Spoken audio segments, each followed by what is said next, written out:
this is it. The rule book has been released for Dominion Menagerie. We're going to take you through, and by we I mean me, the remainder of the Kingdom cards and events and the ways which are in the rulebook. I will note ahead of time, only 10 ways are in the rulebook, and we've seen some of the others, but some of the other ones I guess we'll catch in a final video at some point. I don't know, when they get released online. I think I'll be able to see them. And we can go over those then in a final video. But right now I'm going to go over everything that's in the rulebook, although I think slightly more than half of these we've seen before, and I'm only going to make very brief comments about those. You can refer to my previous videos for the hot takes. I have read through all of these cards to make sure, hopefully, that I understand how the rules work on them. Not guaranteeing that. There's probably something that I'm going to miss or some nuance. But I haven't really given a ton of thought to a lot of them, so we'll see my thought process as we go on these. I've given more thought to the ones we've seen before, and that's going to be the basis for some of the updated comments. So we're going to start just at the top here with Animal Fair. And I guess I should note, this is about as big as I can make these cards without cutting them off, because this is a zoomed in image of a rule book scanned to a PDF. So the resolution's not super high. It's taking up just this little tiny area in my screen right now, and it's at 250% zoom right now, and I don't really think I can do much more. So I do apologize. I will read all the cards, but I do apologize if, well, I say I'll read all the cards. I'll read all the new cards. I do apologize if it's a little bit hard for you to see or read, but I don't know. This is what we've got at the moment, and I figured you'd want results faster, better than clear images. Although if you're watching this like a month later, you're probably not appreciating that decision so much. Anyway, I wanted to get it out with my hottest, freshest takes, scalding hot takes, before I'd seen anybody else's reactions or opinions of these cards and various other card-shaped objects. So Animal Fair we've already seen. Yeah, what did I not mention about it before? Combos kind of with Fortress. Yeah. Probably combos with a number of things. It's really, really good if there's just shelters. You open it, trashing your necropolis, and suddenly you're making tons and tons of money. You can hit whatever price point you want with pretty high probability. Um, yeah, like even 8, there's a good chance you can hit 8. It's like close to 50-50. Um, so, okay, you're not likely to hit platinum, although even this silver, you might hit platinum on turn 3. Anyway, we're not going to go too far into this. I've got so many other cards to do.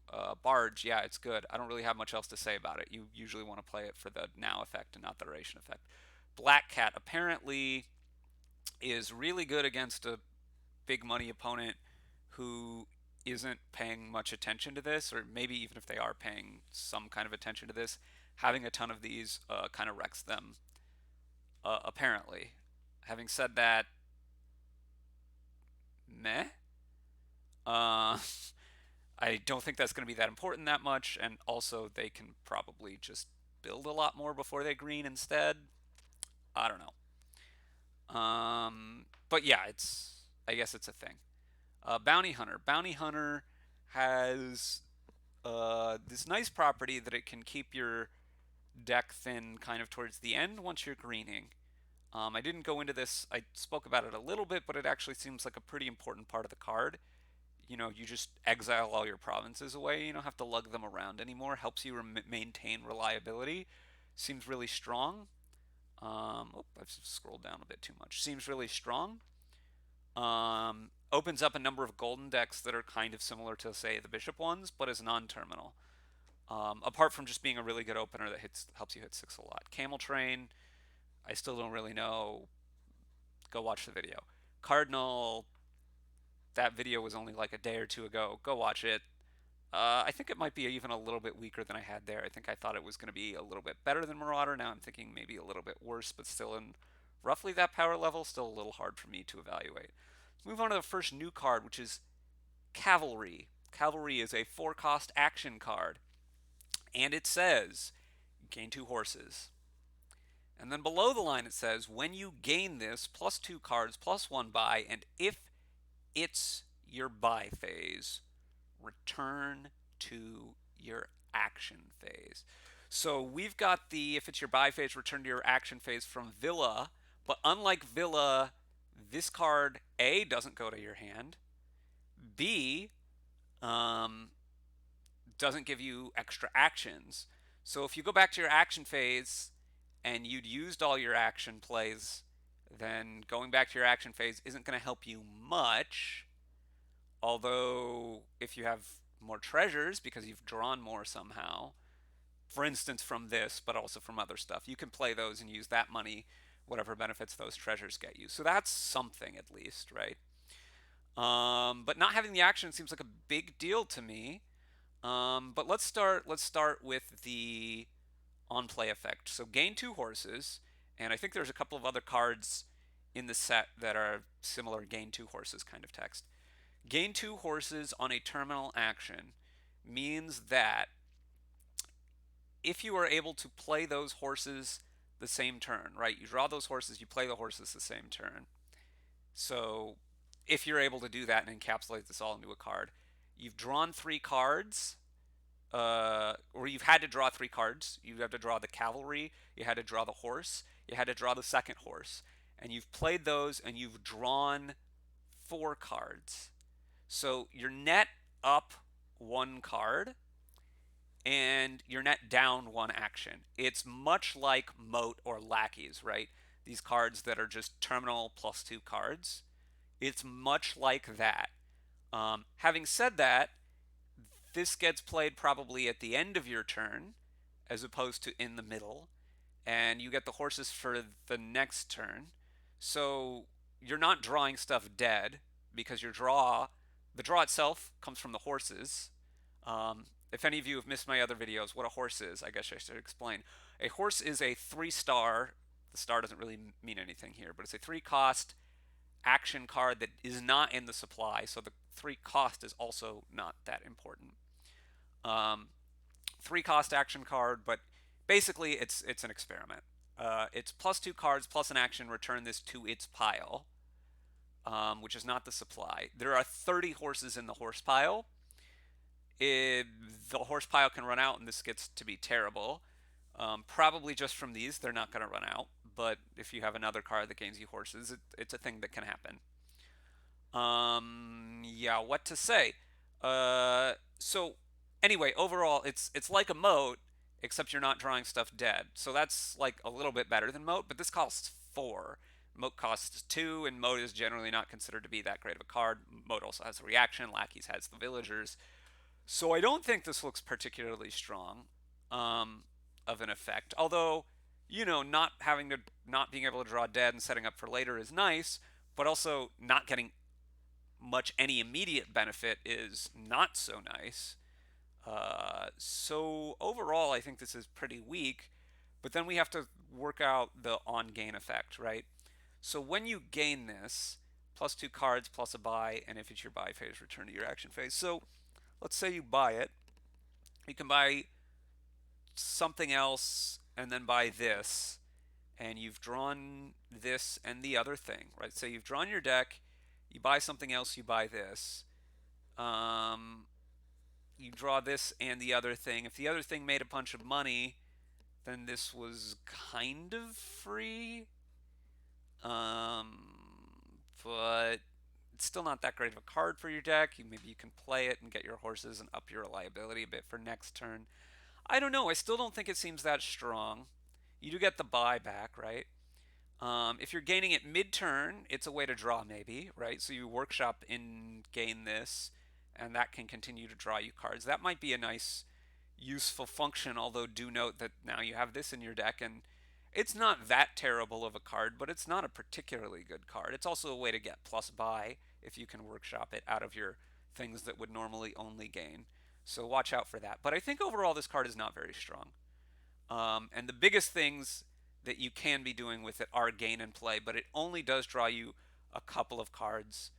I think the biggest thing is the gain and play like Villa, where you buy a bunch of stuff that lets you chain more, and then you can buy this or gain this, and then you go back to your action phase and you can play hopefully some more of those draw cards that you bought and some more payload and have more of a turn. It also helps with pile out situations, maybe in that kind of way, but yeah, there might be some loops. I don't know, or potential loops, but it's a little bit hard because well, this itself doesn't draw, so you can't really get any more cards that don't draw, or it's not a full loop because you might draw two stop cards. The other thing that you might be able to do with this card is buy a bunch of stuff and then buy this, and not necessarily intending to play those cards, but just triggering your shuffle into next turn so that you have a better shuffle for next turn. It's probably kind of thin, but it does potentially let you seed your next turn. I think this card is overall probably fairly weak, but not unplayable, but pretty weak. Coven, very strong, pretty strong. I think it's worse than the premier Curse Givers, Mountebank, Witch, Old Witch. I think it's significantly worse than those. It might be about as good as Soothsayer. Depending on whether you want golds or not, this is going to be better or not. The plus action is the biggest thing going for it, but the delay in cursing means that sometimes you can just race it. And yeah, sometimes 10 curses at once is better than spreading. Well, it basically is better than spreading them out, but I think usually that gets overweighed by the fact that early cursing is better than late cursing. So I think in terms of the attack part of this, it's significantly weaker, but being non-terminal makes it stronger, and so I think it's already also going to be pretty strong. It's just not maybe not quite so dominant as not Soothsayer, as Witcher, Old Witcher, or Mountebank, and skippable in more situations than a lot of those premium curse givers. But let's move on to Destrier. I'm gonna say Destrier, which is like more like Sir Destry than something else. I don't know. I, I, this is not a word I'm familiar with, so all of you English language scientists, hit me up. It's got to be something about the horse or the armor or something, I assume. I don't know. I've scrolled down too far. Anyway, Destrier. It's a 6-star cost. It says plus 2 cards plus an action. Okay, that's exactly lab. But below the line it says, during your turns, this costs 1 money less per card you've gained this turn. So everybody's Gestriers cost 1 less per card that the player whose turn it is has gained on this turn, right? So if I've gained 5 cards this turn and it's my turn, all Destriers everywhere cost 5 less than they otherwise would, so that's usually going to be 1. Yeah, so this the in play the card is effectively, once it's in your deck, it's effectively just lab. Works a little bit differently for trash for benefit purposes, but in terms of the play effect, it's just a laboratory from base Dominion. Yeah, that's a strong effect, but it's not an overly strong effect, and costing 6, sometimes you want it because it's draw, and draw is great, and if it's the most efficient form of draw, even if it costs 6, sometimes you spend 6 on a lab, and that's fine. Um, Probably it's going to cost a little bit less than 6 if you are doing lots of drawing business, because you're going to be able to say you want to buy 2 of them. 2 of them only costs 11, not 12. 3 of them only costs 15, much like regular lab. However, you need to be drawing already, probably, to be able to be gaining that many cards to be able to buy that much this kind of stuff. Please do note that you probably want to buy your other things before you buy these, although there's some other weird stuff with costs in the set. We've already seen Wayfarer, and we're going to see some other stuff. So ordering your buys is going to matter more than it did before, probably.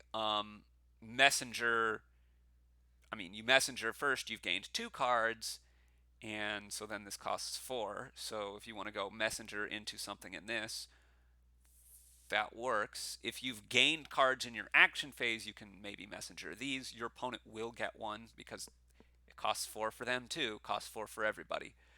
I think overall this is probably worse than Lab because you need to be drawing so much to make it cheap enough to make it cheaper than Lab.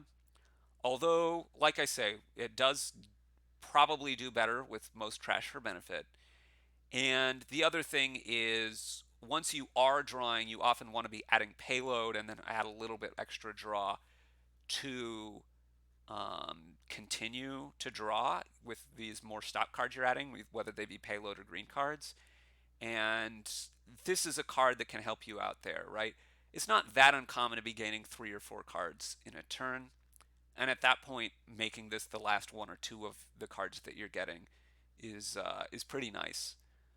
There's also ways to sometimes just gain extra cards, like I don't know, dismantle or something, gains you 2 cards.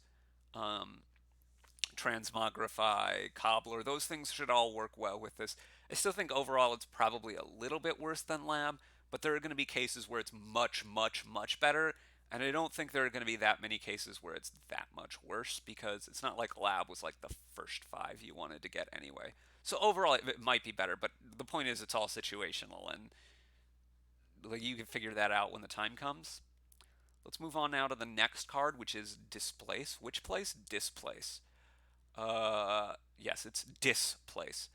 Um, it's a 5 cost action card, and it says exile a card from your hand. If you don't know what exile is, check out my, what was it, day 3 or day 4?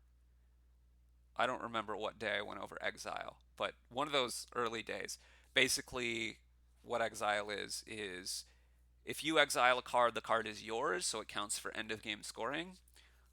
It goes onto your exile mat, and it stays on your exile mat until you gain another card with the same name as it, at which point you can discard from your exile mat all cards with that name. It's all or none.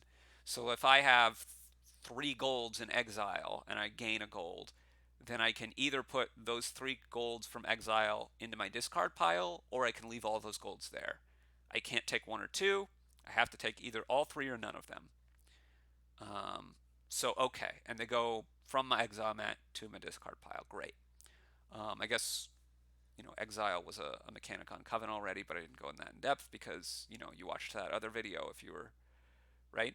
Anyway, so Displace, you exile a card from your hand, you gain a differently named card costing up to 2 more than it. Key thing here, which I just noticed now when I read this as opposed to before, it says differently named card. So what I was thinking of trying to do with this was say go province into province. You can't do that with this, which would be nice because it would gain a province and it would put a province into exile for you. It would be great. Um, I think that expensive victory cards are still the things that you probably most want to displace with this.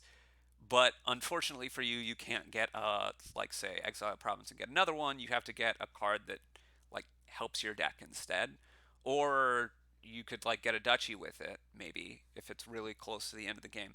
I don't think this card is that strong, especially if it can't do the province into province thing. So let's note a couple things, right? Differently named card means that if it's a good card that you're exiling a lab or a destrier or a gold or something, and it's a card you want, then you're going to have to do something else to gain another copy of that card to get it back from exile, right? And most of the time, if you are exiling an expensive card, it is a it's either like a province or it's a card you want, right? Um, so you want in your deck. So exiling province, great. Exiling a card in your deck you want, not so much.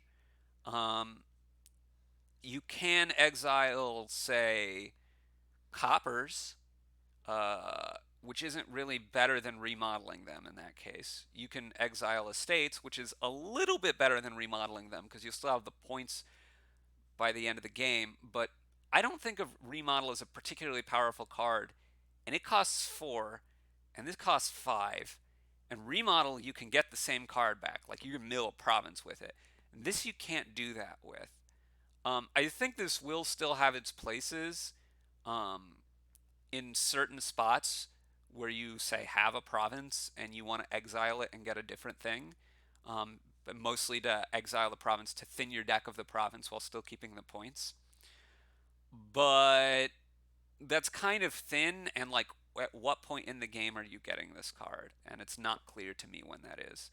So I think this card is actually pretty weak overall. For being a 5 cost, I think usually you're going to have other better options at the 5 spot. So pretty weak on that.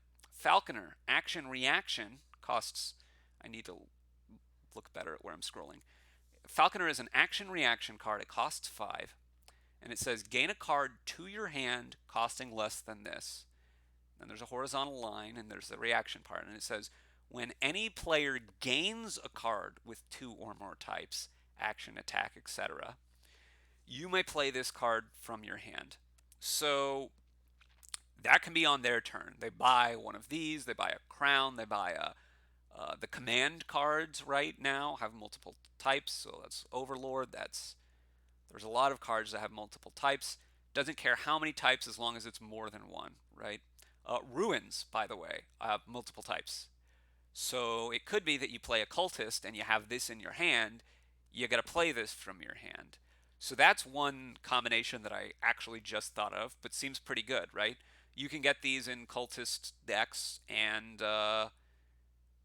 well, I don't know that that's actually very good because you got this instead of a cultist, and then once the ruins are gone, you're you're not making other players gain those cards with 2 types. So yeah, no, I take it back. I don't think that's a very good combination.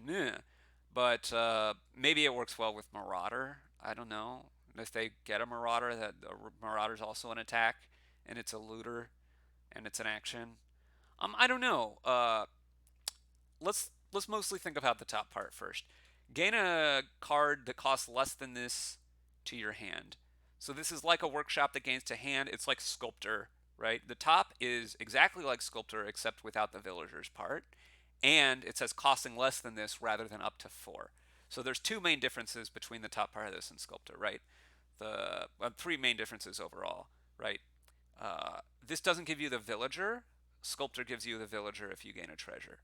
Um, Now, I think in a lot of cases, what you're sculpting isn't a treasure, but in many, probably most of the sculptors I gain, or most of the games where I gain a sculptor at least, I gain a treasure with the sculptor at least once because terminal space is an issue at some point, and having a villager is nice.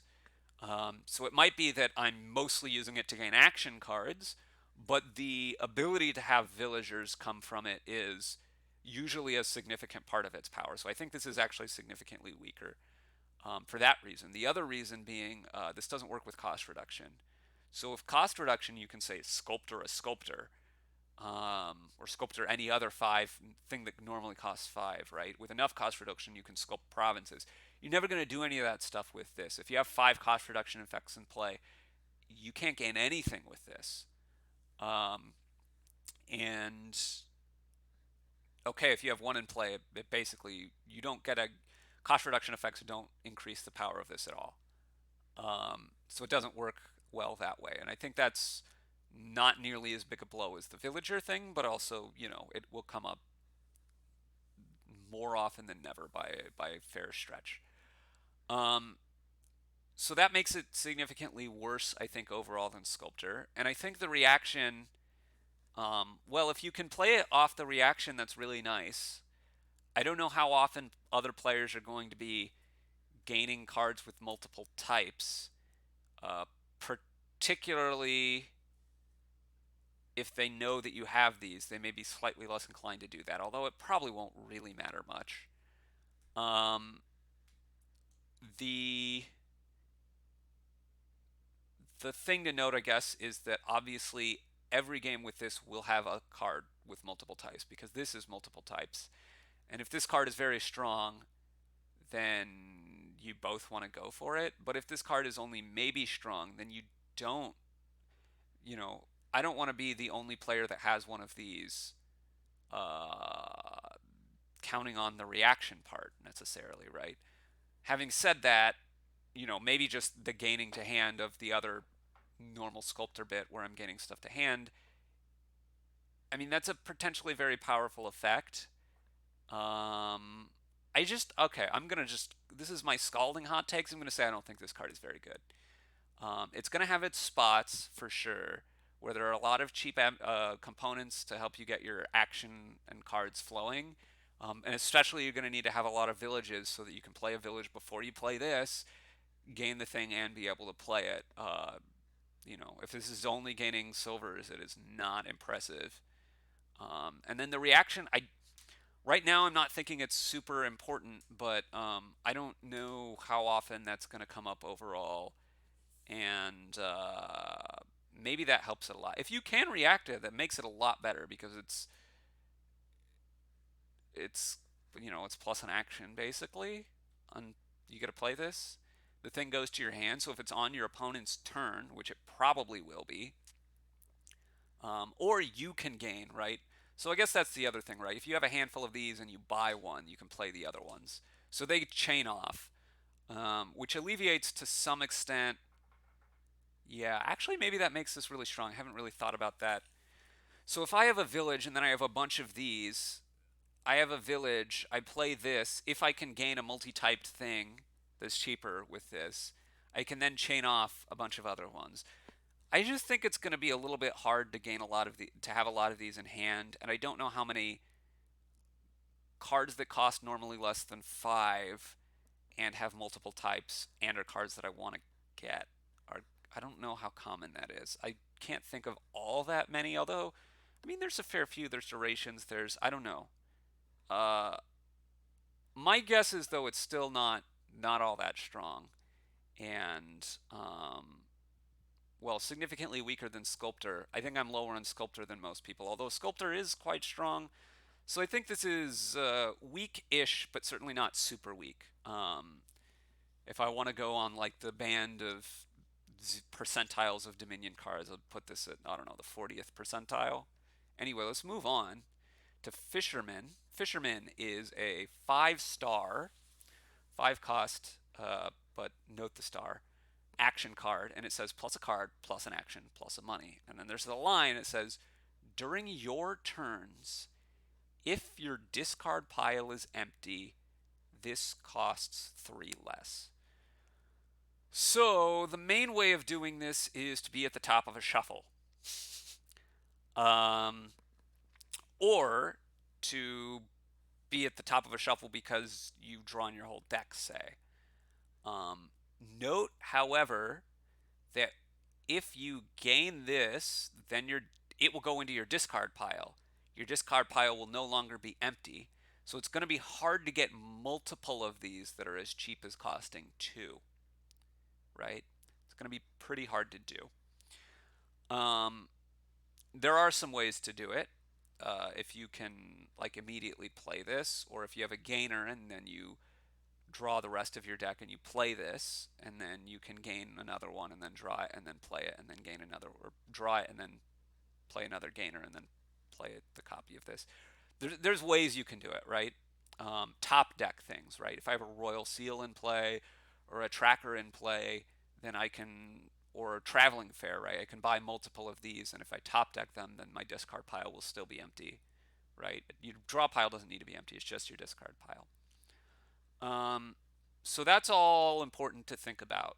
Um, Also, there may be situations where you want your discard pile to not be empty, and I'm specifically thinking about trash for benefit here, right? If I want to apprentice one of these things, I would like for there to be a card in my discard pile before I do that, so that I get a bigger effect. So, if trash for benefit is around, think about trying to be able to manipulate in both ways to be able to get it for 2. Um, yeah. So, okay. Um, how strong is the card? Peddler for 2 is very strong.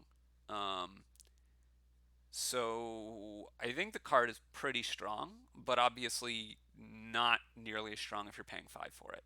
Very strong if you're paying 2 for it, not very strong if you're paying 5 for it. Although sometimes you will still pay 5 for this effect. Um, I think you're going to open with it on turn 1 a fair amount of the time, although obviously If there's another card that's very good, then you might get that. Particularly if you have 4 on turn 1 and you really want a 4 cost, you might be pretty sad some of the times.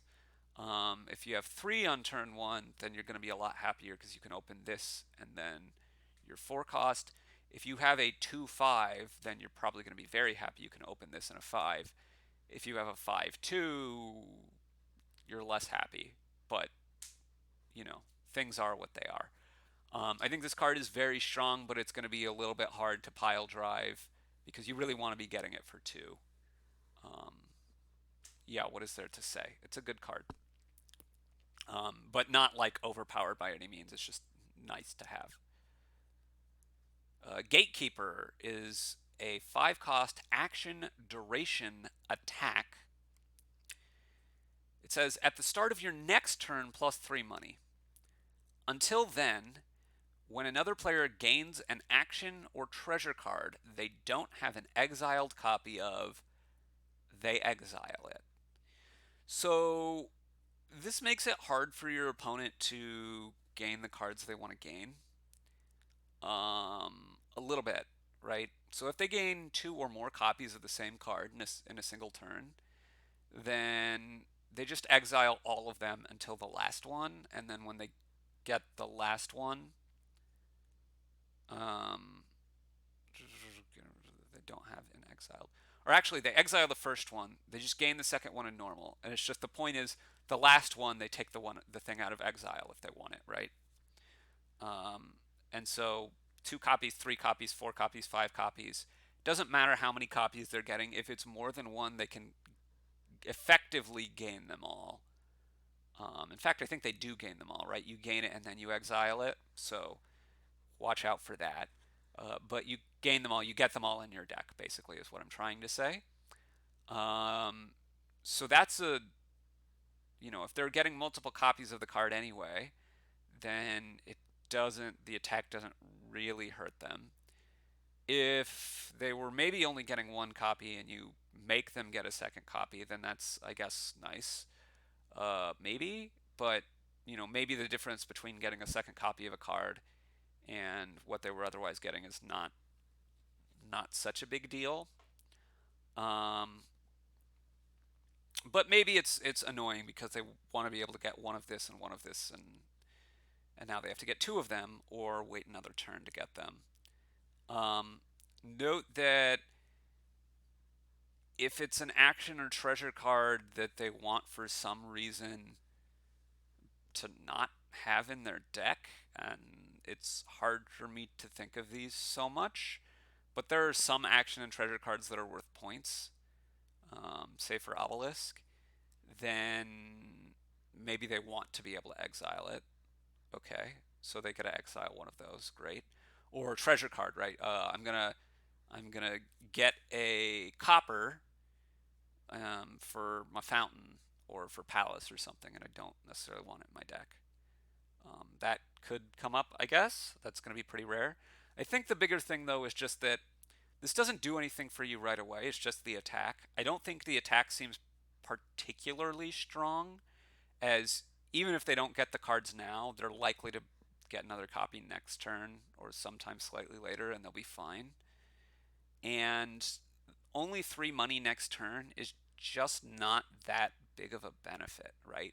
We have seen the similar type and money distribution on Swamp Hag, and Swamp Hag gives curses every time they buy a card. This makes it slightly more awkward for them to gain cards. And it works on gains, not just buys, but it's only a slightly more awkward thing as opposed to giving them a curse. I think this is going to be much weaker than that. And Swamp Hag is sometimes very good when there's no trashing and curses are really, really bad. But I don't think this is ever going to be nearly as good as this. I think this card is very weak because the benefit it gives you is just so little, and the attack just does not hurt enough to make this worth it. It's not commensurate. So I think this card is one of, if not the worst card I've seen in the set. Not not overall. Don't get me wrong. It's like better than Scout or whatever. But in this set, it's one of the weakest cards. I think. I'm trying to think. Maybe Cavalry is similarly weak, but yeah, I don't think this card is strong. Let's move on now to Goat Herd. Goat Herd is a 3 cost action. It gives you plus an action. You may trash a card from your hand, and then 1+1 card per card the player to your right trashed on their last turn. So note that the trashing is optional. Um, if your opponent is going to be trashing a lot of cards every turn for some reason, then this can draw you a lot of cards reliably. I don't think that comes up very much, though. People trash a lot of cards early. It's not super common for them to trash a lot of cards like every single turn. Maybe in a tomb game, maybe if there's some, like, I don't know, maybe for priest or something, although if they're playing multiple priests to trash multiple things, they're probably getting so much money and making better use out of it that the plus cards is not that big a deal. Um, I think it's very hard to build around your opponent trashing a lot of cards because they can usually just choose not to, at least at some point. And like, there's only so many things that it particularly benefits them to trash. Maybe if they have some huge trash for benefit stuff and they're doing like treasurer and a trash for benefit where they want to trash a gold and then regain it and trash it and regain it and trash it and regain it. This can draw a lot of cards, but I mostly think that's not going to be a big issue. I think the bigger issue for this is early on they're going to be trashing some cards, maybe, hopefully, and you're going to draw some cards with this in addition to doing your own trashing. Um, let's see, the worst case is the opponent never, the worst case for this card is your opponent never trashes anything. And you get a non-terminal trasher from your hand. It's like a forager that never gives you money or buy. I think that card's pretty bad. People think a forager is good, and I think a lot of that is tied in with the money, and a significant amount is also tied in with the buy. Um, whereas this can't give you either of those effects. Early on, in fact, I don't like opening forager because it's so likely to be, well, basically this effect without the draw. Um, if there are other trashers, I think I'm usually going to go for the other trashers. If this is the only trasher, I'll probably do a little bit of it, um, but I'm not going to be super enthused about like going all in on these. I'll get, maybe one or two, and then just say like I'm going to live with some coppers. I think the effect is pretty bad because it hurts your econ for this turn a lot, and trashing estates is nice enough to make up for that. Trashing coppers, you really start to fall off. Now, if your opponent is also getting some moderate amount of trashing, this looks a lot better because trash a card and draw a card or draw 2 cards is pretty nice. If you can get 2 reliably, this is, like a recruiter that doesn't give you the villagers and it's just non-terminal instead, but that's, well, it's weaker than recruiter, but it's still pretty strong. I just think overall this card is fairly mediocre. If there are other trashers, you probably prefer the other trashers. If there are no other trashers, you want to be doing a little bit of this, but not a lot. Um, I think this is on the weak end, but we'll definitely have its spots, and you play with it sometimes. It just depends on how much other trashing is available, largely, I think.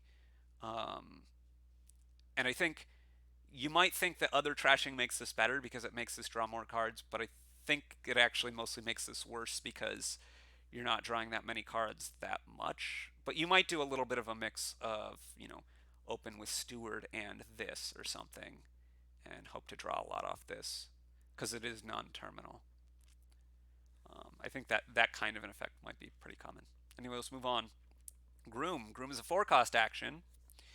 It says gain a card costing up to 4. If it's an action card, gain a horse.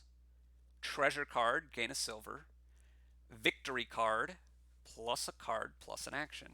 So it's a 4 cost workshop, but the benefits it gives you beyond just being a workshop are pretty good. Gaining an extra horse along with your action card is, I mean, it's just nice. I don't think that like makes it, oh my gosh, it's so great. And if what you primarily want to be getting is action cards, I think Ironworks The bonus there might be better. I mean, it depends on what your terminal space looks like. But having a few extra horses, particularly early in the game, is going to help you speed along a bit, which is, pretty important as you're trying to just set up your deck and get yourself towards the drawing point.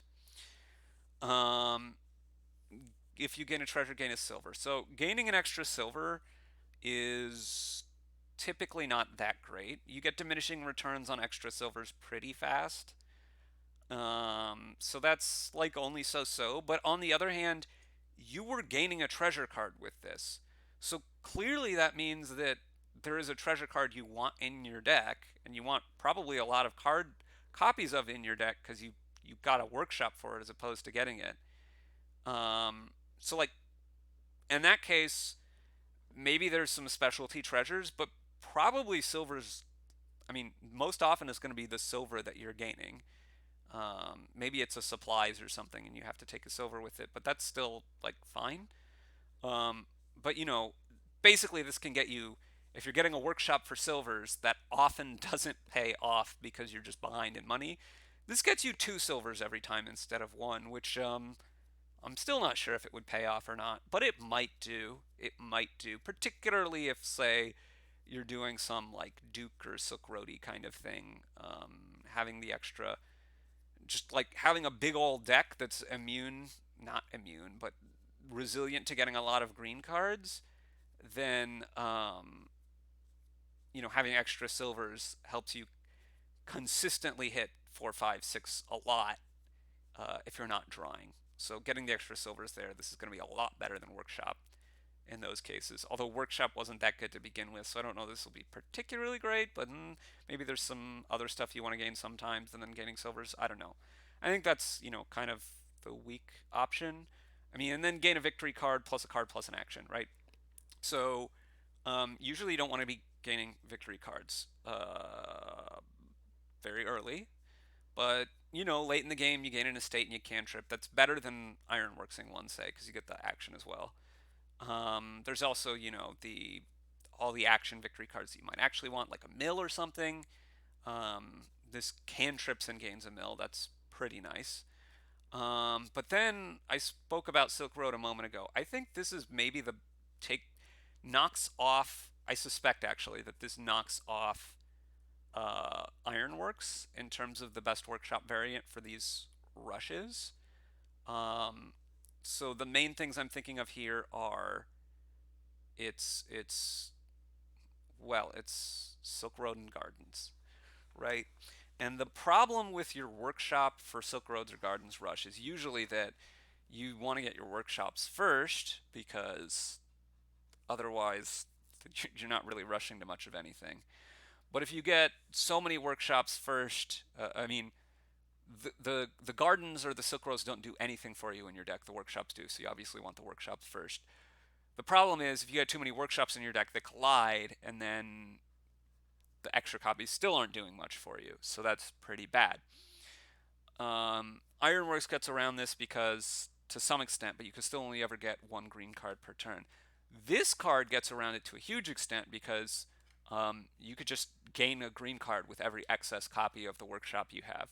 So, well, I say the workshop. In this case, Groom specifically, right? You open like Groom Silver, you get a Groom with your Groom, you buy another Groom or two. Suddenly you start to get collisions. You want to still keep gaining another Groom or two, but you can also, every extra workshop or extra Groom you have, you just spend on your gardens, you spend on your Silk Road. You might draw into more Grooms that way. And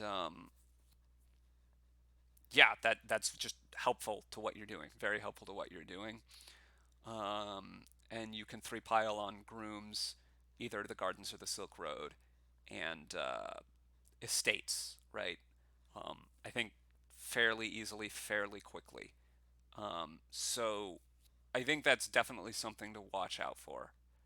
Um, the other rush that sometimes comes up with Ironworks is kind of less of a rush, but something to watch out for. Usually want to thin with it if you can, but if you can't, it's still fine.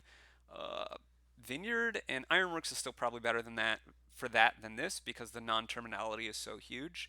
but gaining an extra horse, I mean, that is more action card numbers to power up what you're doing here.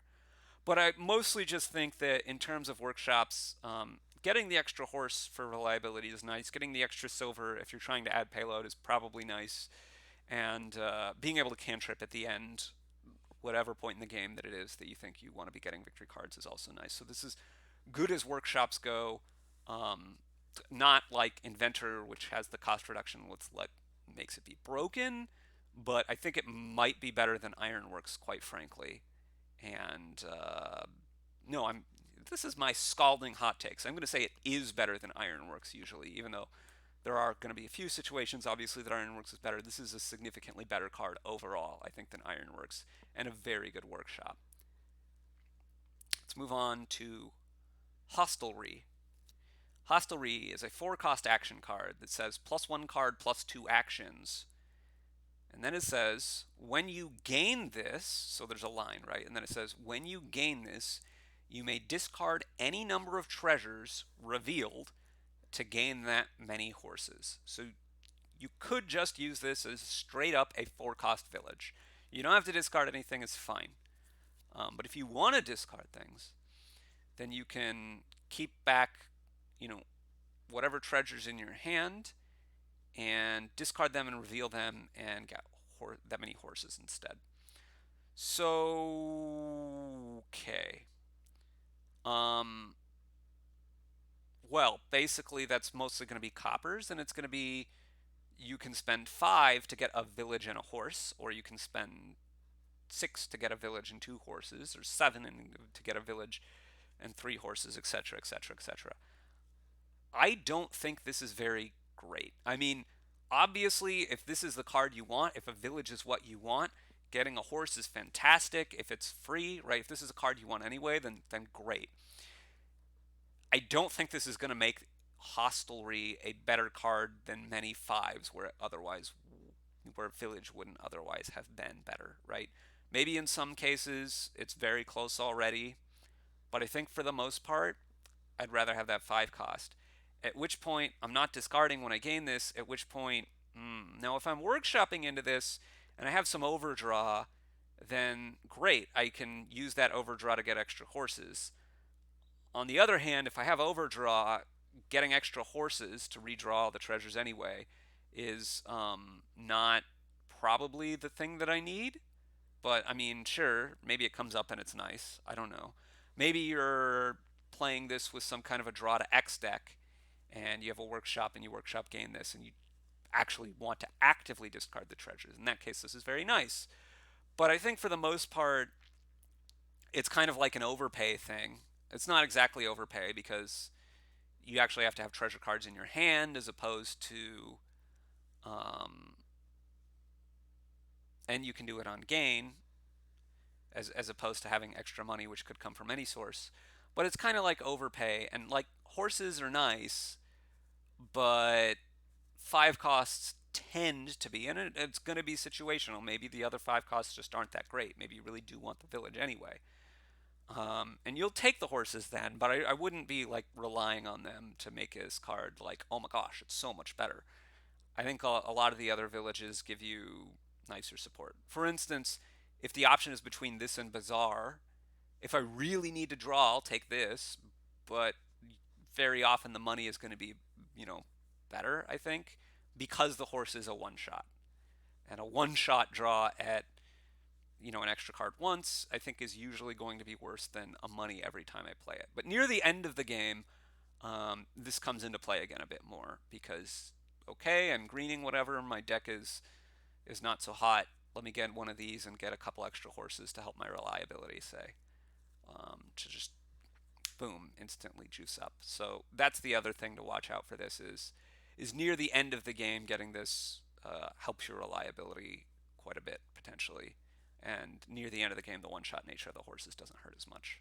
But let's move on to Hunting Lodge. Hunting Lodge is a 5-cost action, and it says +1 card +2 actions, and then you may not reveal. You may discard your hand for +5 cards. So this is similar text to what you would see on Minion. It also kind of reminds you of Cursed Village, perhaps. And I think it's somewhere in the realms of those cards. It's kind of like Draw to X, but like Minion, you discard your hand first. I think that's usually a pretty good thing for Draw to X because the problem that Draw to X often has is it can get clogged with cards that you can't play very quickly, whether they be treasures or victory cards or other things. So that's a nice thing. It doesn't draw you as high as Cursed Village, but you do get the option to not have it draw to X and just be a normal village instead. So if your deck is, if you're drawing more than 5, 6 cards in your hand, then the ability to get the plus card on this, as opposed to Cursed Village, is very nice. Right, if you're just desperate for a village, then this is, I mean, it is a vanillage for you if that's all you want it to be, is just plus a card plus 2 actions. And the option to either pitch your hand or not is obviously strong, like in the Minion case.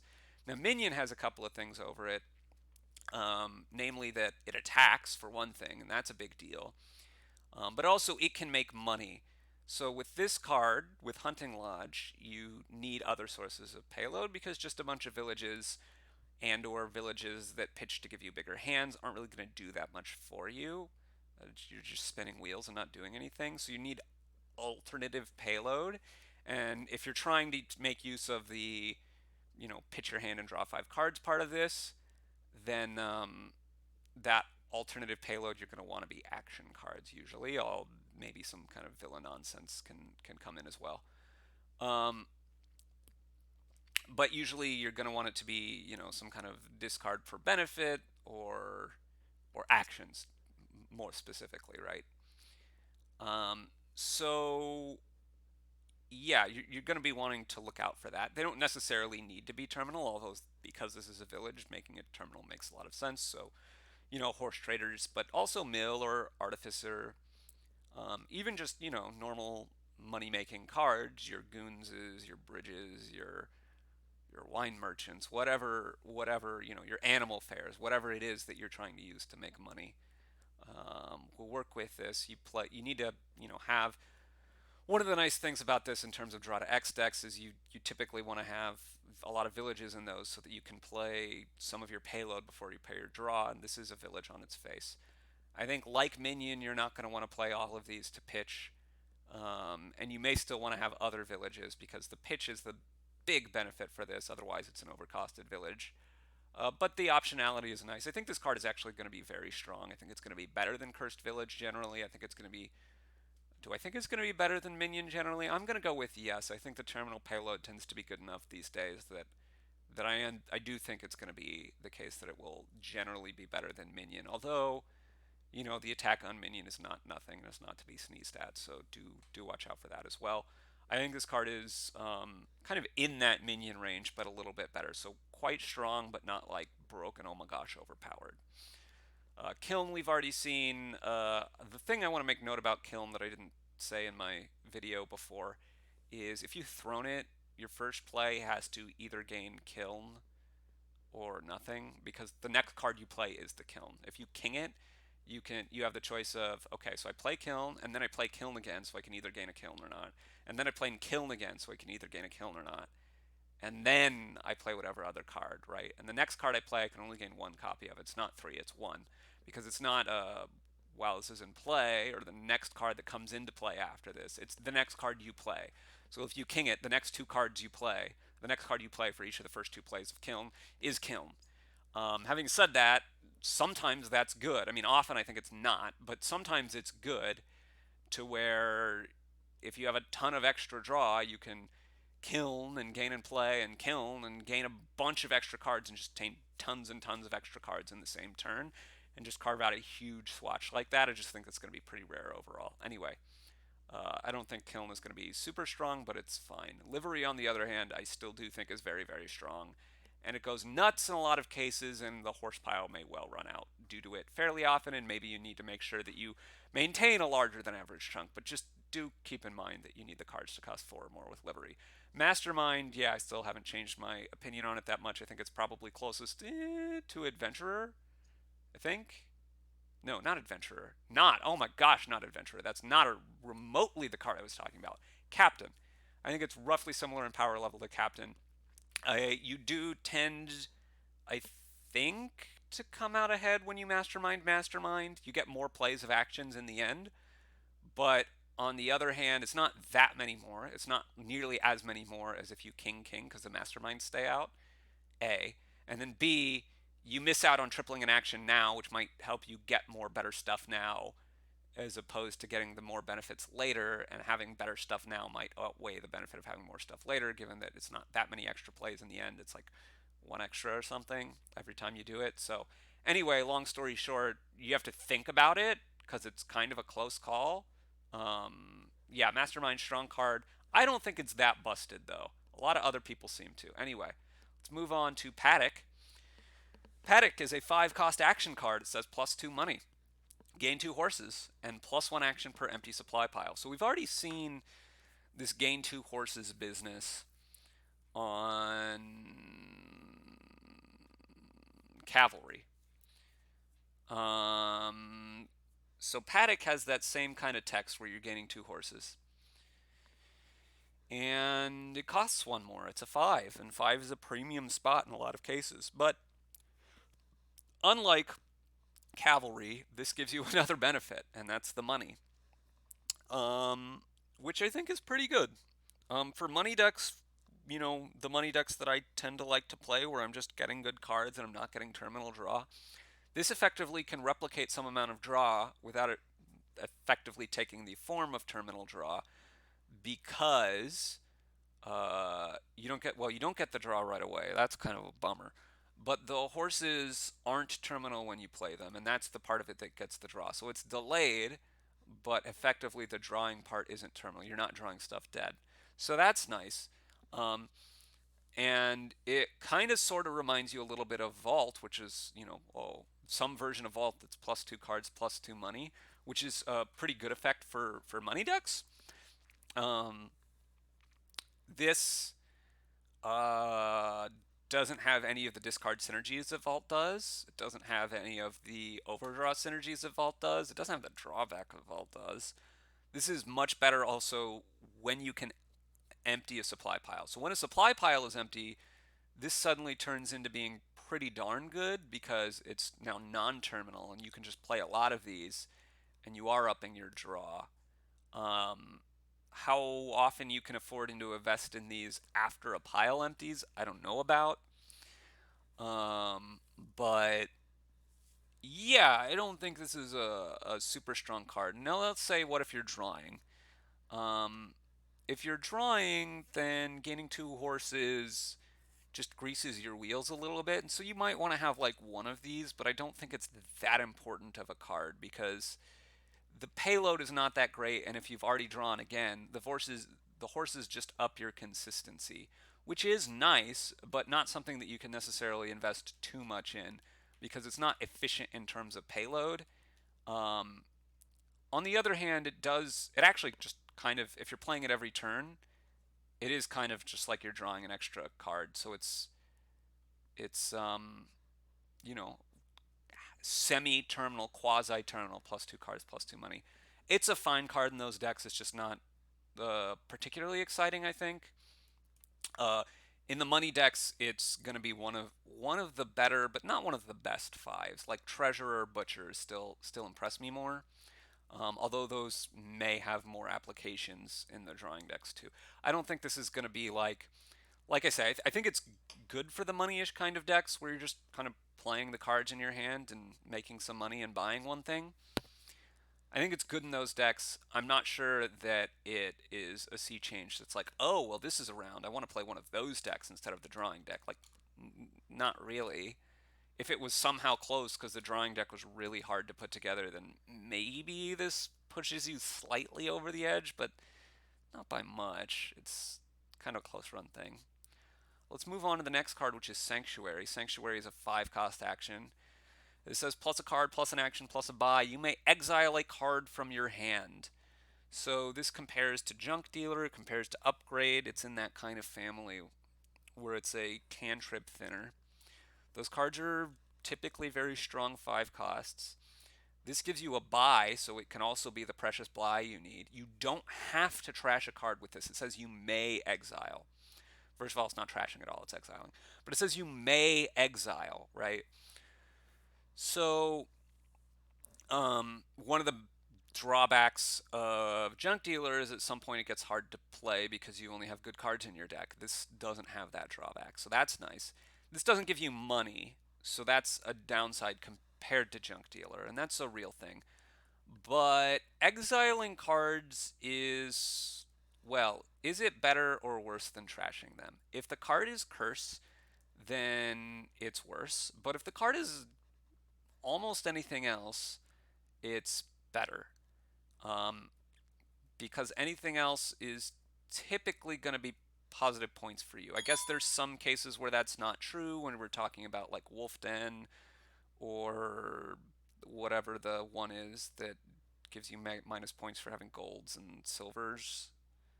Or Wall. Wall is a big one where it's worse than trashing. Um, but okay, it thins out your deck. It's like those. Is it better or worse overall? I think the other ones are typically going to be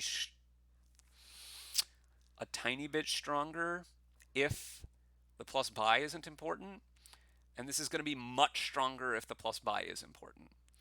I think in general it's going to be weaker than Recruiter or um, Sentry. Well, early Sentries, later Sentries, this is going to be better. Um, and they're going to be obviously there's some combos with the other things like with Upgrade, Fortress, or what have you. That would make that a bit better too. I think this is in that line though, which means it's very strong. Probably a bit worse overall than those other cards. Scrap we've already seen. I still think it looks pretty weak overall. Um, just like if there's other trashing, I'd rather do it. I think kind of similar in power level to what was this goat herd that we saw, but being terminal is a big knock against Scrap. Sheepdog we've already seen as well. Still don't know what to make. I don't think it's that strong in general, but sometimes you can do crazy stuff with like Horn of Plenty and Gain and Play and Gain and Play and stuff, reacting multiple of them. But it's you need to not have. It's hard to get a good balance with it, I guess, is what I'm saying. Let's move on to Slay. Slay is a 2 cost action, so it's gain 2 horses. We've seen this before. Um, and it says when you gain a card, you may discard this to put that card into your hand or onto your deck. So I wasn't super high on Cavalry, and this has the same text as it. Now this only costs 2, where Cavalry cost 4. So that makes me like this a bit better. Um, this doesn't have the below the line text that the other one did, which is a knock. I still think costing 2 versus 4 is probably a bigger deal. If I'm trying to, well, actually, I'm not sure that that's true because my conclusion on the other thing was that I thought that the on gain ability was probably the most significant part of the card. I need to scroll up. I apologize. Um, so this doesn't have that. This does have the discard to put a card that you've gained in hand or on your deck. Now, that's good if you've got terminal collision maybe as a way for this to still do something. But please note that if you're gaining multiple cards, you have to discard this when you react it. So you can't like top deck multiple things or put multiple things in hand, right? If I'm going to workshop a silver, I can discard this to get the silver in my hand. I've turned this into that card basically. I can't play this as well. I can't gain multiple cards and play them all. If I'm gaining a village, then sure I can have the village instead of this thing. But is that really that strong of effect? If I just had the village instead of this thing to start, would I not be better off? Because I wouldn't have had to jump through the hoop to get it in my hand. I would have just drawn it naturally. So you don't want to plan around, I'm going to use this effect. I mean, maybe for reliability, you do the top deck version, and having a little bit so you always make sure you have a village in your starting hand or something as like the world's worst scheme. Um, because you it's a dead card, unlike Scheme, which is a cantrip. So that's why I say the world's worst. But yeah, in general, I don't think you want to play around the bottom part. It's more of a, well, I couldn't play all my terminals, so I guess I'm going to do this. And the top part, I don't think is a particularly strong effect. Although, like I was talking about with the other ones, a moat that doesn't draw stuff dead is okayish for money decks. But this card overall just strikes me as fairly weak. But fine. Snowy Village, still hard to evaluate. We talked about it already. Stockpile, I think I'm a little bit lower on this than I was before, but I still think it's pretty strong. Yeah. Supplies, I think this is pretty strong, but I really think you can overdo it and or especially get this too early. It doesn't help you hit 5 fast enough, well enough. So I think you start wanting to get them later, and at which point I mean, it's a fine card, but having to draw this first and not getting the horse till next turn is a real cost. Village Green. Village Green, I will note, I think has a lot of synergies that I didn't really talk about in my video with it. With all the discarded cards, there's a lot of discard cards that if you get a lot of Village Greens, suddenly become really good. Like Horse Trader's Cellar, Warehouse. Suddenly you can be actively increasing your hand size with these things. And there's quite a number of them that it works for. So do watch out for that. I think that's going to be a significant. I think there's going to be a. I think when I mathed it out, I some point before all this stuff was revealed, something like vaguely half of boards are going to have some reasonable synergy with the discard thing on this. And that's kind of a lot, I think. So massing them and some of those discard stuff may be good. Wayfarer, I need to note for the rules implications. So Wayfarer, again, I already have the video on this at some point, but the way that it interacts with cost reduction is that it mostly doesn't. The cost reduction effect, over to the left here, let's see if I can change my view for a second. It says, well, basically it says normally it costs 6, but when you get another card, the Wayfarer's card changes to match that card's cost, at which point that overrides, and at all later points in the turn, that overrides any other cost changing effects. It basically has like cost changing priority. So if I gain a silver, then if the last card I gained was a silver, then this card will cost whatever that silver costs right now. If that silver changes cost, this changes to match that silver's cost. If I have a quarry in play, this doesn't get any cheaper because it still matches that silver's cost, right? If the last card I gained was a village and I have a quarry in play, this matches the village got cheaper, so the village now costs 1, this now costs 1 because the village cost 1. That has implications for things like develop, that has implications for things like stonemason in a couple of different ways, both the overpay and the on play effect. So do watch out for that. Now, if I haven't gained anything this turn, the Wayfarer costs 6, and at that point cost reduction applies like normal. So if I play 4 bridges and haven't gained anything yet, then this costs 2. And if I buy one of those, then the last thing I bought was a Wayfarer. It costs 2. It still costs 2. This Wayfarer still costs 2, right? If I put Fairy on Wayfarer, it will cost 4. But if I put Fairy on Wayfarer and then gain another card, then the Fairy isn't doing me very much because the Wayfarer costs whatever the last card I gained was, and the Fairy at that point stops affecting it. So just be aware of all that. If you want to read the rule book, you can find the rule book. Yeah, let's switch back to the other view. Alliance I've talked about. Yeah, I don't know what to say about it. I don't really have anything to add from what I said before. Now, Banish. Banish says it's a 4-cost event. It says exile any number of cards with the same name from your hand. Yeah, this is. You don't have to do all of them. You can do any number, right?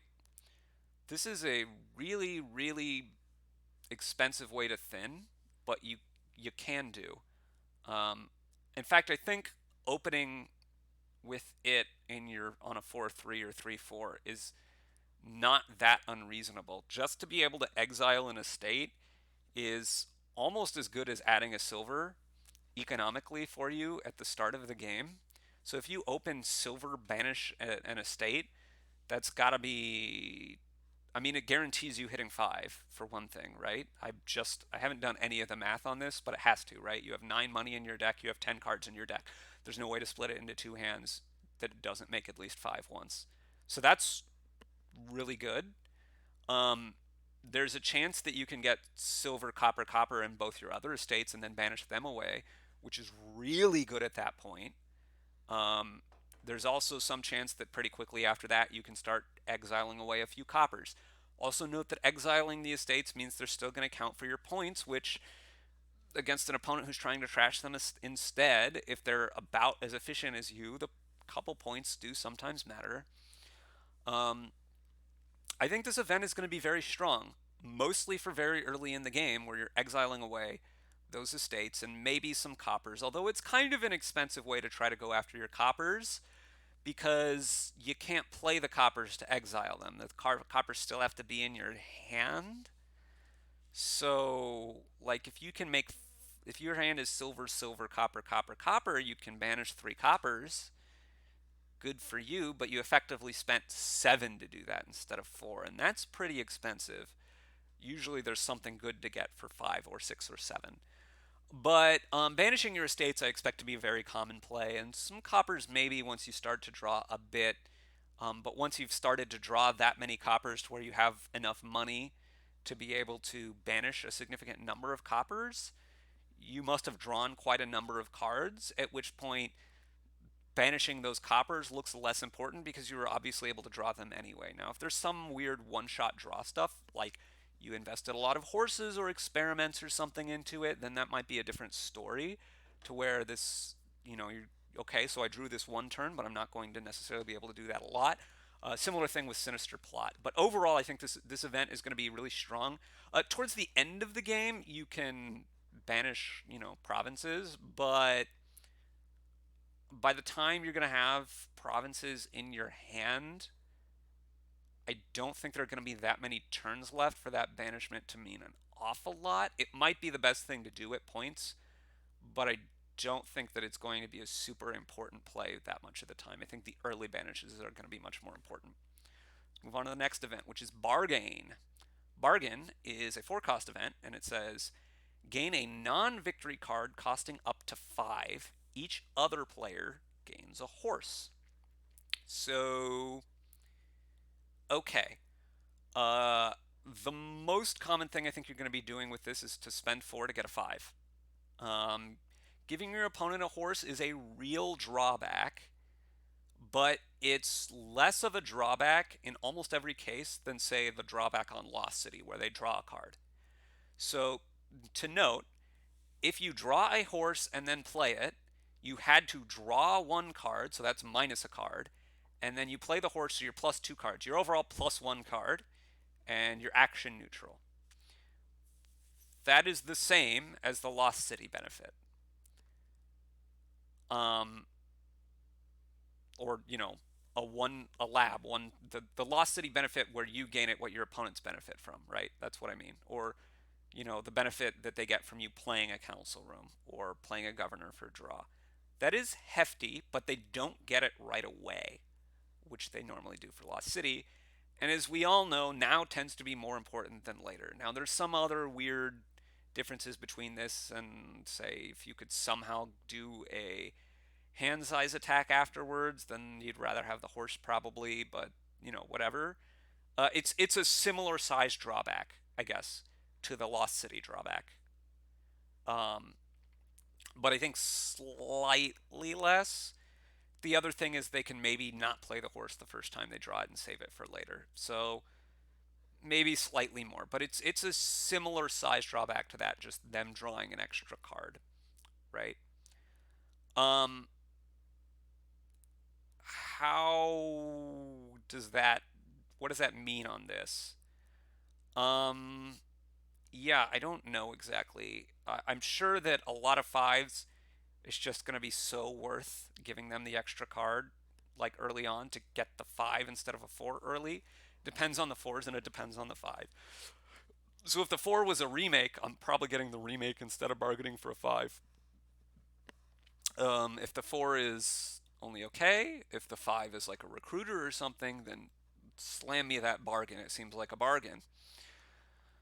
Um, yeah, I mean, I don't know what else. There's not that much more to say about this, I think. I guess the other thing is this is an event that you're buying instead of buying the card. There may be some times where you would want to buy this to gain a card that even costs less than five. So those are going to be pretty rare because you don't like giving your opponent horses. But it's going to come up in certain situations with, say, tax or exploration or mission is a big one, or there's a few others. Swamp Hag, Embargo, right? All of these are reasons why you might want to bargain um, instead of buying a card directly, even if it costs less than five. All of them also obviously get extra importance if the embargoed card or the card you would want to get anyway is a five, right? Mission is kind of the big one because you actually can't buy the card. Um, or diluted, right? This gets around diluted because you're buying an event, not an action. So all of those are going to make this strong as well. And I guess the last thing to note is if you're punish drawing their deck anyway, then giving them an extra horse might not hurt so much. It means they're basically what it means is they're very likely to be reliable. Um, so it lowers their dud chance. So if you need them to dud, then you don't want to do this. But if you're not really needing them to dud and you need to make a little extra money and you want to get three fives and you have 12 money, it might well be worth it if they're drawing. They will probably have to play at least some of their horses to be able to draw anyway, unless they were overdrawing by a significant amount. And if they were overdrawing by a significant amount, then giving them the extra horses doesn't hurt that much. But the horse, in order to not play the horse, yeah, well, basically watch out for gain and play in that situation. But in a lot of cases, once they're easily drawing anyway, then the drawback of bargain goes down. Similar again to the Lost City drawback. Move on to commerce. We've already looked at. It's an efficient way of getting a lot of golds in some situations. Let's move on to delay. Delay is a zero cost event. It says you may set aside an action card from your hand at the start of your next turn. Play it. I feel like we've gotten a few extra ways of doing this kind of thing in this set. Um, Delay does cost you a buy. It doesn't give you the buyback, so it's not totally free. But it can be a village effect. It can be draw for you on the next turn. It does cost you all of those things this turn. But let's say you just fill your deck with a bunch of market squares. You play a few, you play two, and then you can delay a couple times and still buy a card. And then in your next turn, you've got two market squares in play. You've got a 7 card hand that you're starting that you play. You've got a 7 card hand with two extra actions that you're starting with. Um, so you have 3 actions and 7 cards, and that's really really good. Obviously, you needed to not play a couple of your market squares this turn. Then the next turn you've started with a 7 card hand. So it evens out kind of like Ghost Town on that, right? You can also do things like play a bunch of bridges in the same turn with this, even with no village, right? You play a bridge, you delay a couple times to play a couple more bridges than the next turn. The next turn you've got a couple bridges in play. You can delay a few times to you can delay a couple times to play a couple bridges, buy bridges. You need to be able to draw enough and still do that, and you need plus buys to be able to buy this enough. But it can really get around needing villages, and more particularly, I think the more widespread use of delay is going to be helping a lot with your reliability.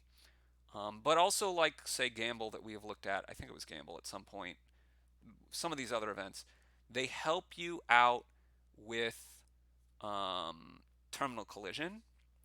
So it's a little bit better to open or to be a little bit over terminaled. But in the case of delays specifically, you really need to have extra buy, or you're giving up the card you're buying in order to play the one next turn. So if you don't have extra buy, I mean, sometimes it might still be worth it to do the delay, but without extra buy, it becomes a lot sketchier. Um, yeah, I think delay is going to be fairly strong, but because it's so buy hungry, maybe not like super powerful. Oh my gosh! But on some boards, it will be that. Um, I think in general, it's going to be mostly just, it's pretty nice. Let's move on to demand. Demand is a 5 cost event that says gain a horse and a card costing up to 4 both onto your deck. Um, in comparison to just gaining the 4 cost, well, presumably, I mean, I don't know actually, you shouldn't presume. I don't know whether you want the 4 cost on your deck or not, but it almost doesn't matter because you get the horse on your deck. So, like, you have, let's say instead of buying this, you just bought the 4 cost, right? You would have 5 cards. You'd have cards A, B, C, D, E. Instead, you're going to have horse and the 4 cost and A, B, and C. You play the horse, and now you have the 4 cost and A, B, C, D, E. You are not behind at all. You just have the 4 cost in your hand. So unless it's a card that you specifically want in some zone that's not your hand, and I'm struggling to think of a reason for that, but I'm sure they exist, then doing this is just better than getting the 4 cost, even if the 4 cost is garbage. If it's like an estate, right? Um, you would rather have it in hand with a horse than not. Um, so if you have 5 and you want something that costs 4 or less anyway, it's basically just better to demand it unless you have some bonus for buying it specifically, like Haggler or Goons, or it's an Emporium and you have a cost reduction effect in play. And when you buy it, I don't know, Emporium's on gain anyway, never mind. I don't know.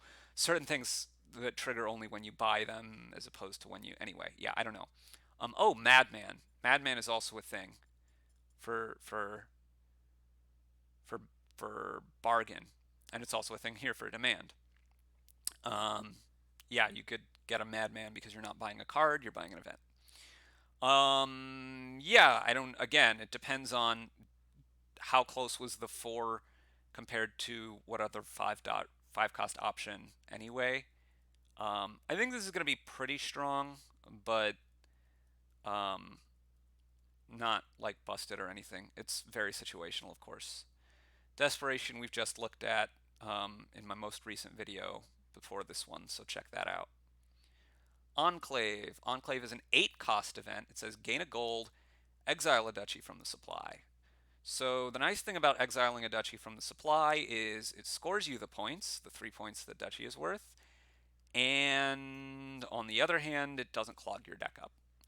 So yeah, I'm thinking there are money decks where you get to a point where you're about ready to start greening, and I hit 8, so I guess I get a province, but I'm not sure that it's really much better than gold because it seems kind of early to start provincing. In that case, it's pretty clear that Enclave is good because it's 3 points. I mean, you probably want the gold anyway, and the 3 points from the duchy is really nice.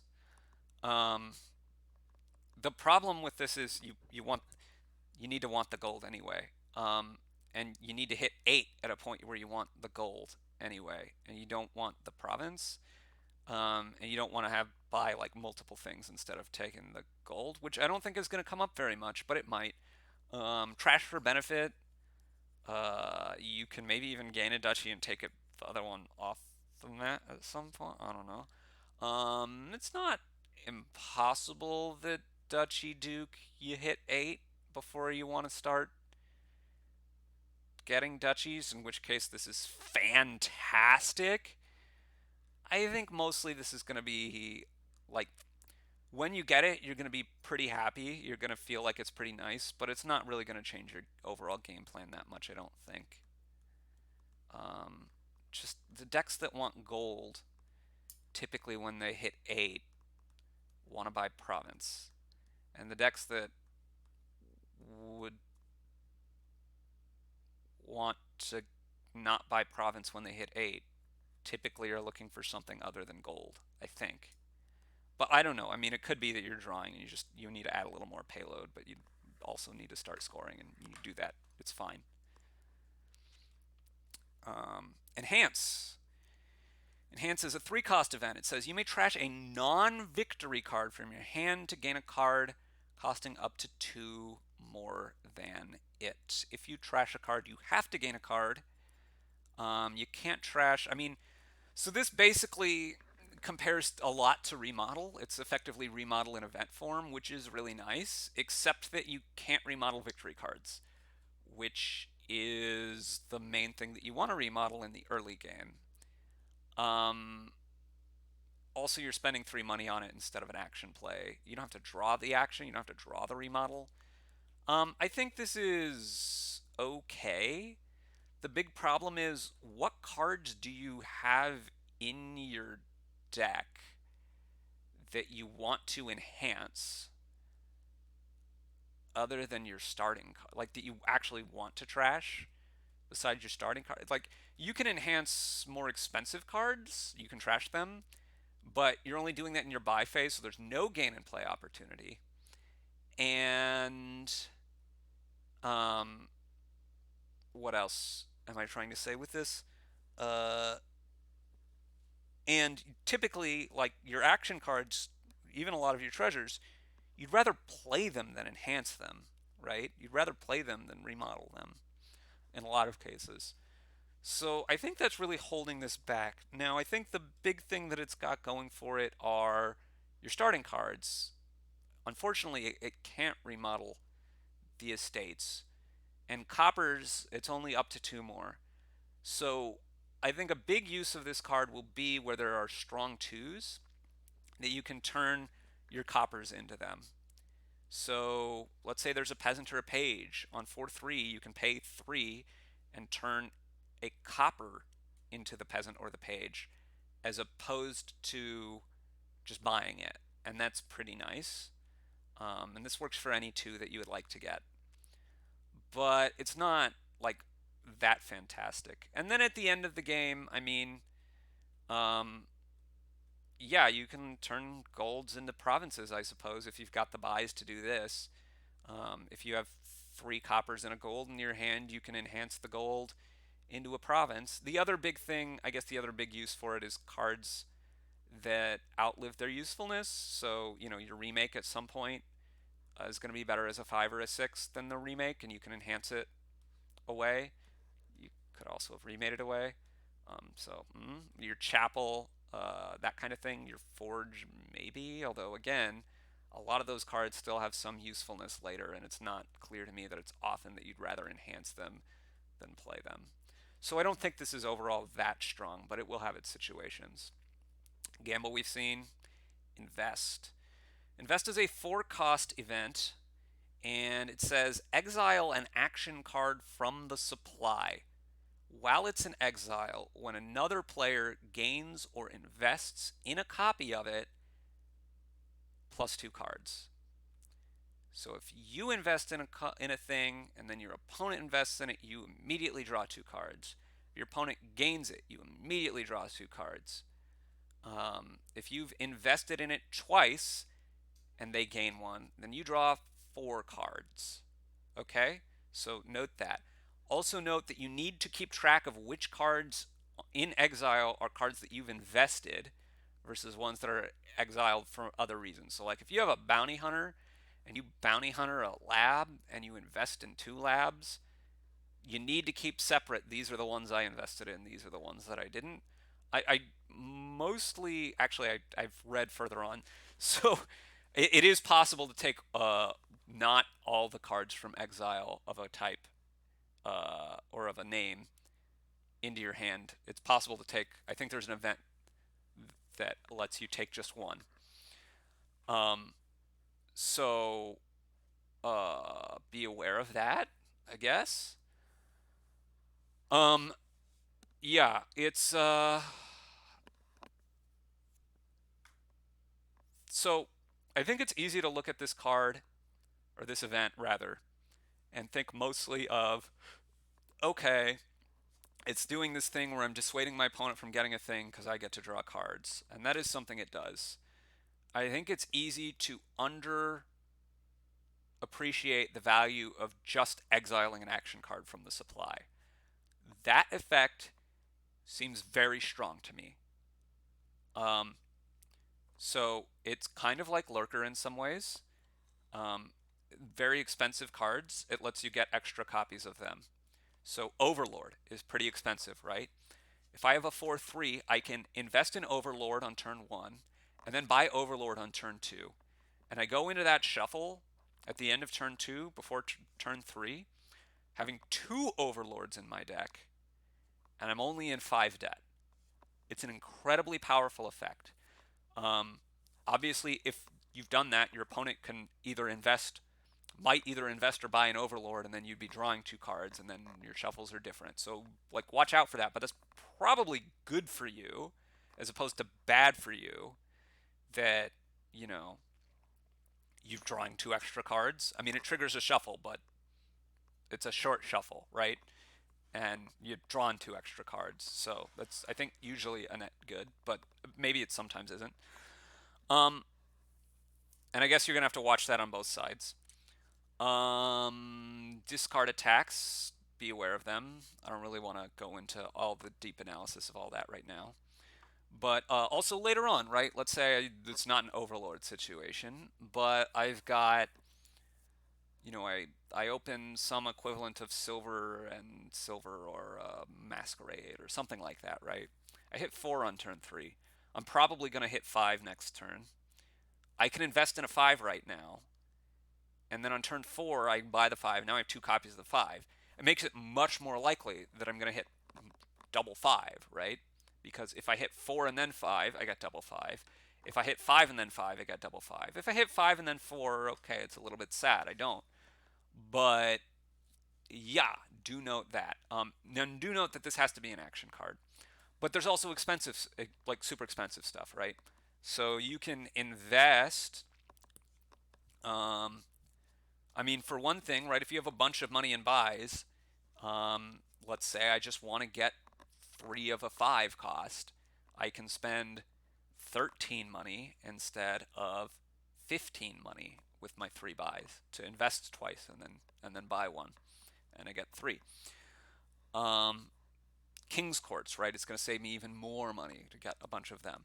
Now, note that for the on gain, if you're exiling it and then you're discarding it from exile, you are not gaining it. So, uh, that makes it much worse to do something like invest in a border village.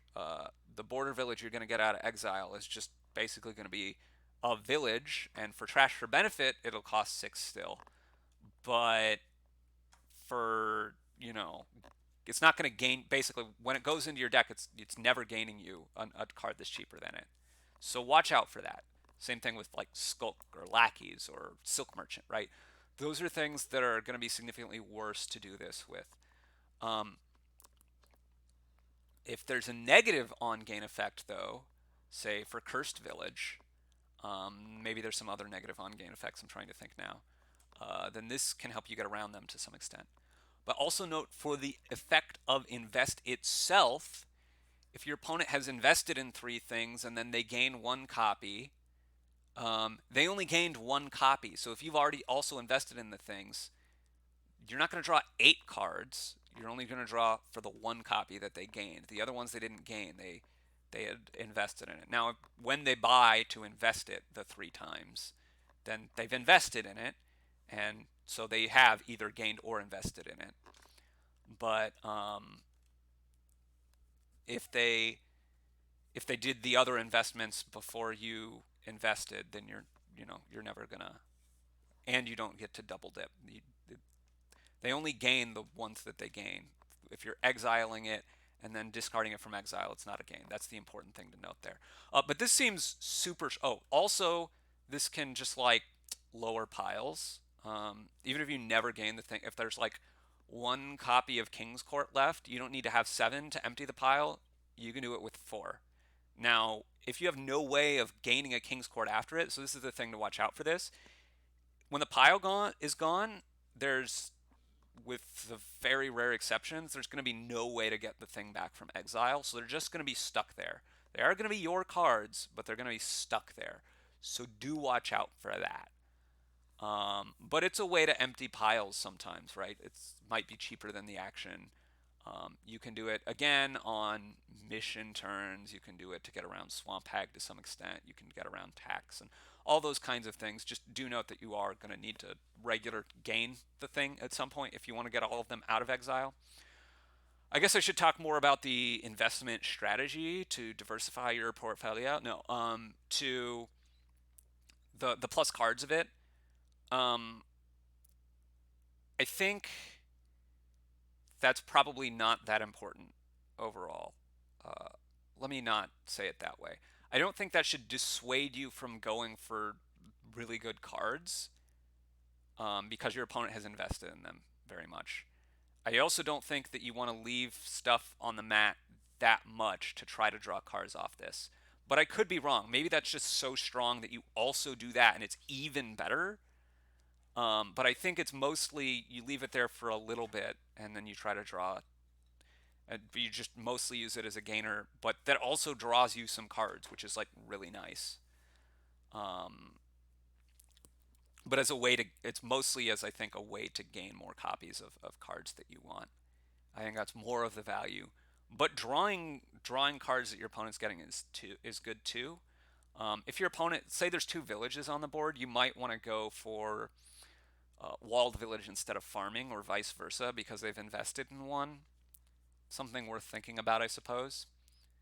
Um, Also, of course, it's another player, right? So uh, you can't draw cards off your own investment. You need somebody else to go after it. This seems incredibly strong to me as an event, though. Very, very, very strong. One of the strongest things in the set. Probably not the strongest. Like Wayfarer still seems very good to me, but this seems really up there. Let's move on to March. March is a 3-cost event. It says look through your discard pile. You may play an action from it. Notably, this includes actions that you have gained in this buy phase. Probably. Probably you didn't gain them to your hand, and probably you didn't draw cards afterwards to trigger a shuffle, and probably you didn't top deck them. If you did any of those things, it's not in your discard pile. You can't do it. You can't use this. But in a lot of cases, you can, right? It's kind of like innovation in that way, but a more reusable one, and it costs 3 each time you do it instead of 6 once per turn. 6 and then you get it once per turn. This seems like pretty good to me. Um, you, it's not. I'd say pretty good.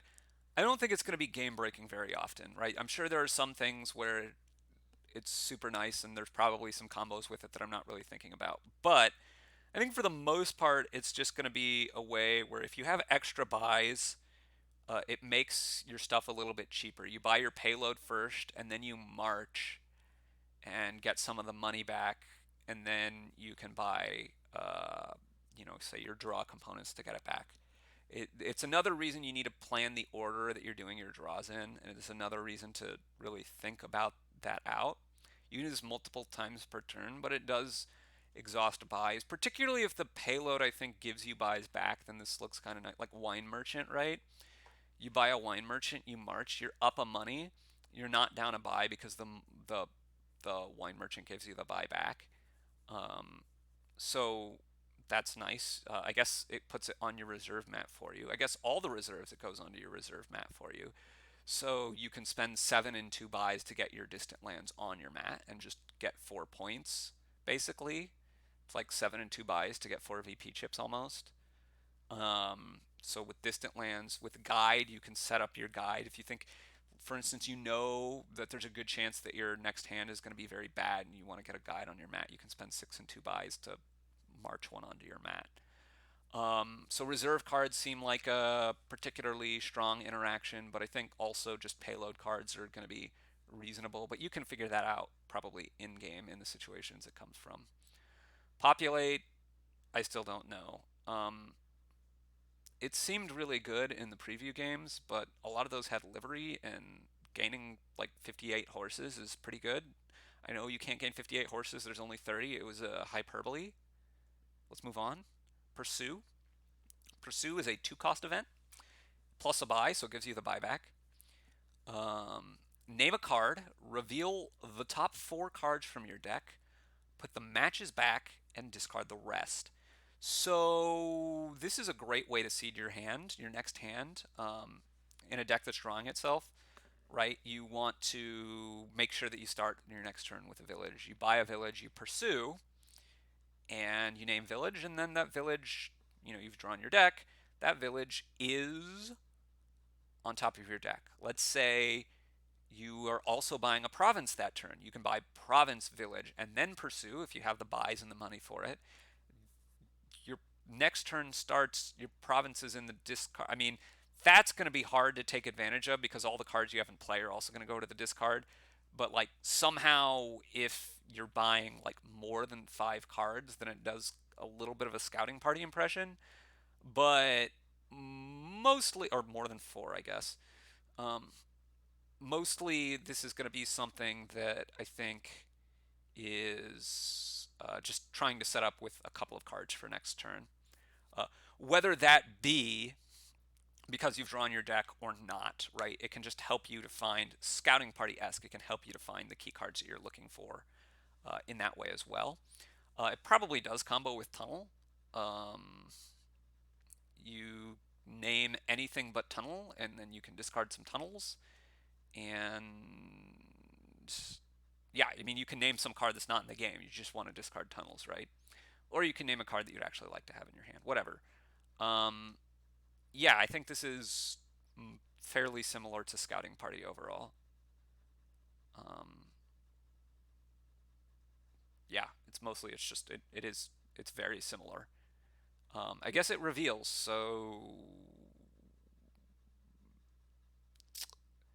you can make a lot of money from this with. Holy crap! This goes infinite with Patron. It goes infinite money with infinite coffers with. Oh no, no, no, no, no, no, no! It doesn't go infinite because you can't spend coffers once you've bought this. Okay, but you can make a lot of money potentially with Patron, right? You just keep naming Patron, and if you've got 4 patrons in your deck, if you have, you can spend a lot of money to do this, and uh, like every turn, right? Your first several turns you just spend buying patrons and maybe thinning down a little bit, right? And then you need some way to get those patrons not to be in your hand a little, but by the time you get 3 or more in your deck, you need to have a lot of patrons for that to work. But it can kind of work a little bit similar to how Masterpiece Guildhall works. But you need some way to get the patrons in your deck as opposed to your hand. Maybe the last time you pursue, you name something other than patrons, and that's going to discard them. And because the thing is, the pursuit doesn't take any buys, so you're just making money. Obviously, you're limited by the amount of money you start with because you can't replay the coffers, respend the. Anyway, seems potentially very good with patron, but mostly very similar to Scouting Party, I think. Anyway, let's move on to our next event, which is Reap. Reap is cost 7, and it says gain a gold, set it aside. If you do, at the start of your next turn, play it. This is really good for money. Money wants gold, and money having an extra 3 money at the start of your next turn is fantastic. Money hits 7 a fair amount. Money appreciates the gold and appreciates being able to play it at the start of your turn. So that seems good. If you get into that situation like I talked about before where you have 8 and you're like, oh, I don't know, should I province now or should I wait a little bit? I kind of want more gold. You can reap and you'll almost certainly hit 8 again next turn. I guess it's not almost certain, but like you're very likely to, right? And you could just like chain reaps for a while and suddenly you have a ton of golds, and then whenever you feel like you have enough, you could just start buying provinces. And I mean, it's still not great because I'm spending some turns and then I'm single provincing per turn, and it's not even guaranteed. It's certainly not a great thing, but as far as money goes, it's pretty good. Um, As far as if you're drawing your deck, I mean, if you're gonna get a gold anyway and you have seven, then sure. Kind of like wedding, sure. I don't know whether the point or the being in play. I mean, I think the being in play is probably usually more valuable, but I don't know. Um, yeah, I don't. But I mean, obviously, you can't buy this with less than seven. Like you can buy wedding with less than seven sometimes and have some debt. Um, so I don't know that it is necessarily stronger overall. I don't know. I think it probably still is stronger overall than wedding. Anyway, if you don't want gold, I don't know how much you want this though. But I mean, if you're doing it once or twice, that's fine, and golds are fine, and it probably works really well with storyteller. Um, because that like if you're gonna have a storyteller at the start of your next turn, then having that extra three money is pretty nice because it's gonna turn into three cards. I don't know.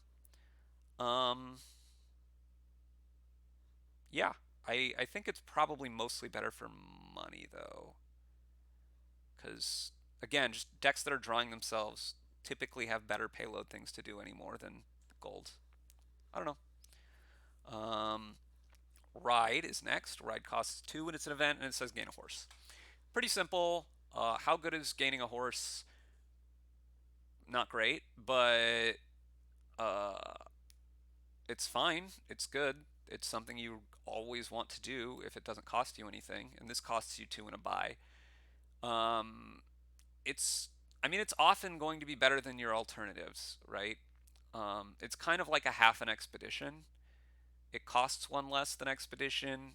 It gives you a horse. Two horses, again, would be the same as like drawing the two cards from expedition because they draw you four cards, but you had to draw two, so you're up plus two.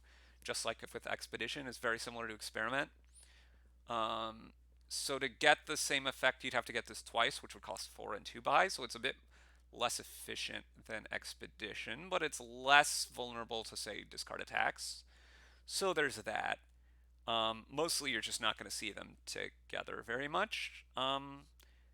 Yeah, if you've got the money in a buy to spend, just like always take this. And if you don't. I think many decks, like even money decks, um, I mean, it depends on what else is available, right? If you're getting a lackeys, then lackeys is probably going to be better. If you're getting a border guard, then maybe, I don't know. If you're getting a chapel, then get the chapel. If it's later in the game, you probably don't want the chapel. You'd rather have this, whatever. But it's just, it depends on. And I think this is um, probably better than most twos and even a decent number of threes. But there are a lot of twos and threes that are better than this too. So it's just you got to look and see. Would I rather have a horse that's totally a one-shot thing or another thing? Sure, you can do some opening stuff with this. I mean, if on a 2-5 or 5-2, it's probably better than nothing at least. I don't know. Depends a lot on the other options. Let's move on. Seize the Day. Seize the Day is a four-cost event. And it says once per game, take an extra turn after this one. The extra turn is not restricted. Like mission turns are restricted. You can't buy cards on mission turns. You can do anything on this turn. It's just a normal turn in every way except that it counts as an extra turn for things like Outpost, which care about whether you, well, I think Outpost does. Outpost or Mission or some of the stuff cares about whether the previous turn was an extra turn or not. I don't remember. You might be able to mission and then buy this on your mission turn. I don't remember how that's worded. Look up mission if you need to. But in any event, I think this is very, very, very strong. In any event, I did intend that pun. Uh, I think this is very, very, very strong. And the question is not do you get this or not, because you do in almost every game. The question is when do you get this? And well, it's in. You could think that turns earlier tend to be more important than turns later, and that's true in a lot of cases. But um, I actually think you want to typically delay this as long as possible because turns later tend to be bigger than turns earlier. And if you're not directly interacting with your opponent, you will get to whatever your end goal is faster if you wait on this, usually. I mean, it depends a little bit on what else you're doing, right? If you end up with 4 money and nothing else to do, then, it's like this versus nothing, and the only cost is that you're giving up the ability to do this later, yada, yada, yada, yada, yada. So it's more complicated than that. But in the absence of interaction, you want to do this kind of as late as possible, I think. Um, Obviously, you're gonna need to spend 4 and a buy on it. So if you're only on like a one buy per turn, one gain per turn board, then you can't wait too long because you don't want to spend 8 and a buy on it, because then what's the point? You could have had a province anyway, and you're not going to get anything better than a province on this turn. So you don't want to wait too long for that reason. The other reason you don't want to wait too long is there is interaction, in fact. Whether that's using it now is going to help me win a key split. I tend to think splits are overrated, so I don't think it's going to help you win a key split so much. But, maybe you get to the point where a turn now versus later isn't really that big of a deal. Um, and so the extra turn now, the split might be important enough for that. Um, you might also have other ways of interaction, right? Well, points piles are often key splits, so that's something. You want to make sure that you do get this out before you lose the game, right? If you don't buy this and then your opponent says, "Oh, well then I'm going to buy this and I'm going to use my 2 turns to end the game," and you're going to lose. You don't want to wait that long, so you want to make sure you get it in before that. You probably want to get it like kind of before you start greening, because at some point your deck starts to actually get worse again, and you want to do it closer to when your deck is at its peak amount of power. So that's something. But then there's other ways of interactions, which are mostly attacks. And certain attacks are going to want you to do this earlier rather than later. So, like junking attacks, you kind of want to do it earlier because you can win the junk split. I mean, that's kind of another split thing, but you get more junk in their deck earlier, and that's just very powerful. Um, it hurts them quite a bit. Um, Discard attacks, it depends. Like a ghost ship attack, if you can just start chaining them before your opponent is set up, it might slow them down multiple turns to do it early. But on the other hand, um, it could be that, if I do it so that I can play extra malicious earlier, if it's like an attack like militia, then they might have garbage to discard anyway, so it might not be that valuable. So I think in the case of some of those attacks, you want to wait a while, but you don't want to wait too long to where they're set up and the attack doesn't hurt them as much anymore. But obviously, all the other moving parts of the game are going to be important in determining this as well. But this seems incredibly strong in terms of it seems like it's something that you should get almost every game, and I think that the most common reasons why you didn't buy this in a game were you're playing a game of chicken with your opponent where it's always a little bit better to get it later, and they spiked a really good hand, um, and were able to close the game out on you before so you kind of lost the game of chicken because you didn't get it soon enough.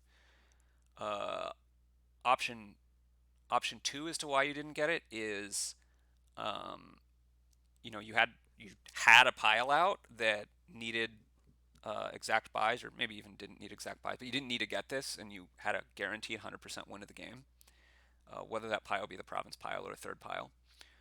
Or what's probably going to be the most common reason to not get this, you made a mistake at some point.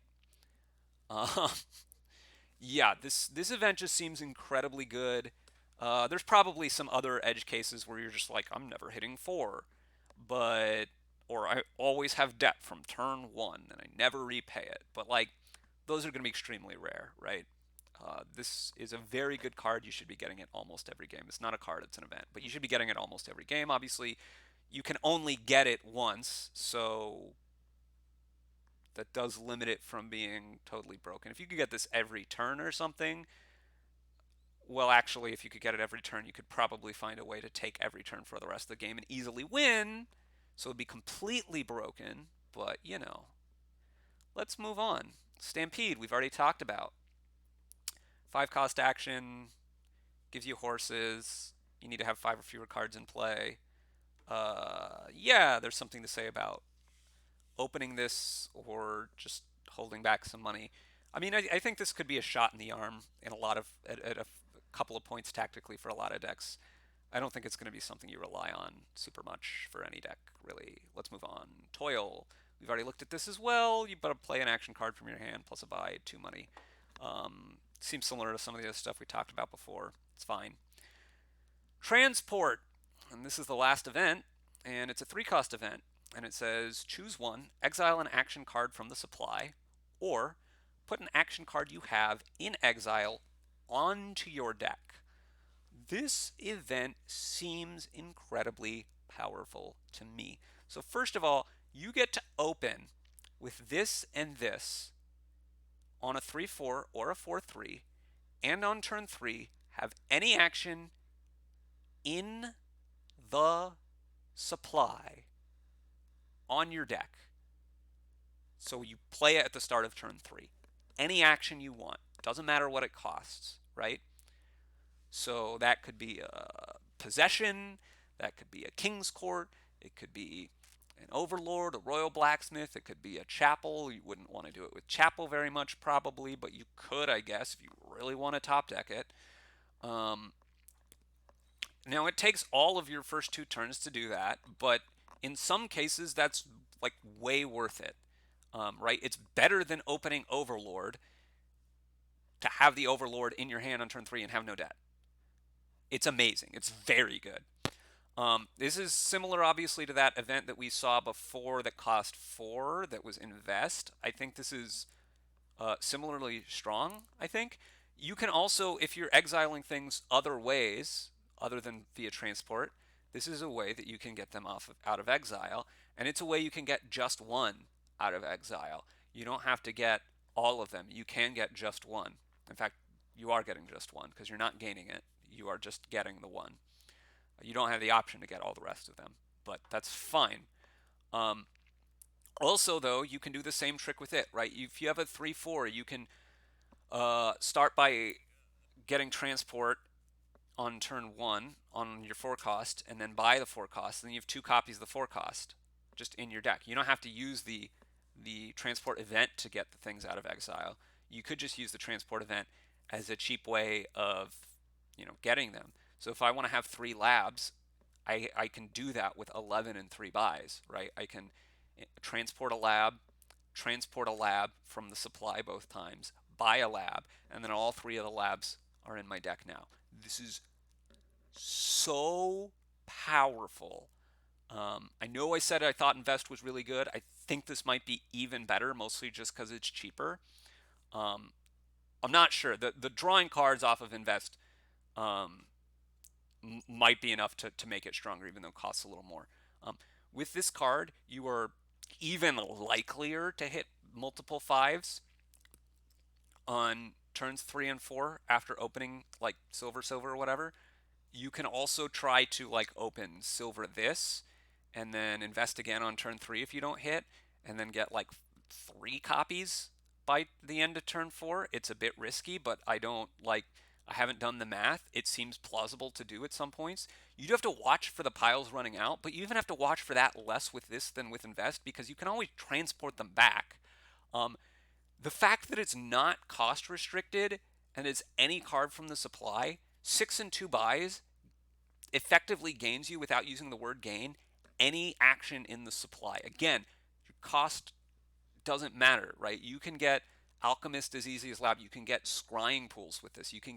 There's so much that you can do with this event. This seems incredibly powerful to me. It and Invest both seem like just so good, but I'm going to go with Transport. I think I'm going to think that it's the strongest thing in the set right now. Well, of the things that you buy, There's also ways. Ways, some of them are very strong, I guess, in a sense, but since you're not buying them, it's just you're choosing to use them. It's a little, I don't know. It makes your deck do better things if you have access to them, but your opponent has equal access at all times. So I don't know. There are a few of these ways. So there's only 10 here, and we've seen a bunch of them. So we're going to have another video at some point with the rest of them, I think. But let's look right now at Way of the Butterfly. Way of the Butterfly says, you may return this to its pile to gain a card costing exactly one more than it. So, I mean, this is particularly great in all of the normal way great situations. And by way great situations, I mean situations where there are cards that are really good to play as ways. So I'm talking rats. Rats gets a lot better with ways. Rats really good with Way of the Butterfly, right? You get more of them and then they turn into fives. They clear out cards for you and then they turn into fives. It's like, what more do you want, right? Skulk. Skulk gains you a gold and then you play it and it turns into a five. What more do you want? Um, Lackeys. Lackeys was already great, but now it gives you two villagers and then turns into a three. Okay, maybe that's not as great as some other things, but like there's so much you can do with this, with those things. In general, though, let's talk about the general case as well. So this can get you basically it kind of obsoletes Feast. If you remember the old base first edition card, Feast was a 4-cost action that you could play, and when you played it, you trashed it and gained a card costing up to 5. Now, this is a couple of drawbacks compared to Feast, but they're very few. One, it doesn't trash itself, it returns it to the supply. That matters in a lot of cases because, well, the trashing probably doesn't matter. There's only a few cases. There's Tomb, there's Rogue, there's, Grave Robber. There's a few cases where it being in the trash. There's Necromancer. There's a few cases where being in the trash would, make a difference. But there aren't that many. And then there's Tomb, right? So it doesn't trash, it returns to the supply. The other thing is, you're returning it to the supply, the pile being empty is affected by that. So, what do I mean by that? I mean by that, well, there's a few different things. One, you can unempty certain supply piles, which you can use to try to prolong the game or to mess with things that benefit when certain supply piles are empty, like City, or there's a couple of cards that we've seen in this expansion, right, that care about supply piles being empty. There's Poacher that cares about supply piles being empty. So you can unempty a supply pile using this. That's probably not a significant part of what it does, but it will come up none never. Cards that have outlived their usefulness, you can turn them into something better. Cards that the main reason why you wanted to get it, or a big part of why you wanted to get it, was an on gain effect. They get better. Thing like a border village, if King's Court's on the board, you can turn it into a King's Court instead, and then have more border villages in the supply to gain. I want to talk about, though, opening fours, because when you open a 4, you can return it and get a 5, and then still buy something on that turn. Now, it depends on the things that you'd be buying and what the 4 is and all this stuff. I don't think this is going to be a big play that often, because let's say I open whatever the 4 is and a silver. Yes, it's more likely that I can get 2 5s now. You can go look up the old Feast math. It's very likely I get a 5. It's a lot more likely I get 2 5s. So that's maybe good, but I don't have the other opening buy. I just have the silver. And that's maybe bad. And the 3s and 4s and 2s, even to some extent anymore, although 2s it gets a little more complicated, but the 3s and 4s and 2s are good enough anymore that, whenever you feast to trash for a 5, either if it were a silver, you were going to be able to buy the 5 anyway, right? So let's say it's feast, copper, copper, copper, estate, you could buy the 5 anyway. In most cases, you're going to be able to do that. There are cases where you wouldn't, right? Silver, copper, copper, estate, estate. now I have a 5 instead of not having a 5. I don't have the silver. I can buy a 2 if I want. If the 2s are good enough, then maybe you are more incentivized to get a 4 cost with the sole intention of going Way of the Butterfly. Um, in the situations where you would hit 6, you now can't hit 6. You can get 5 and another 4. Okay. In the situations where you have the 4 cost and silver, copper, copper, copper, you can now get 2 5 costs, which you couldn't otherwise do. Okay, that's kind of nice. I think in general, though, I mean, and I'm saying you could have had silver instead. There's usually also something better than silver that would also help you hit 5. That would be a better card, and that would be a card that you'd actually want to have in your deck as opposed to not wanting it in your deck, is what I'm saying. So I don't think this is going to be super common, but there might be some cases for it. If they're, for whatever reason, you really need to stay thin but want to hit 5s, you can just open whatever 4s. Um, you can also open some 4s that are a bit riskier or marginal, to where if I can play it and hit 5, I'm going to play it for its normal effect because it'll be good later on. If I don't hit 5, no big deal. I'm just going to turn it into a 5. I'm thinking Throne Room here.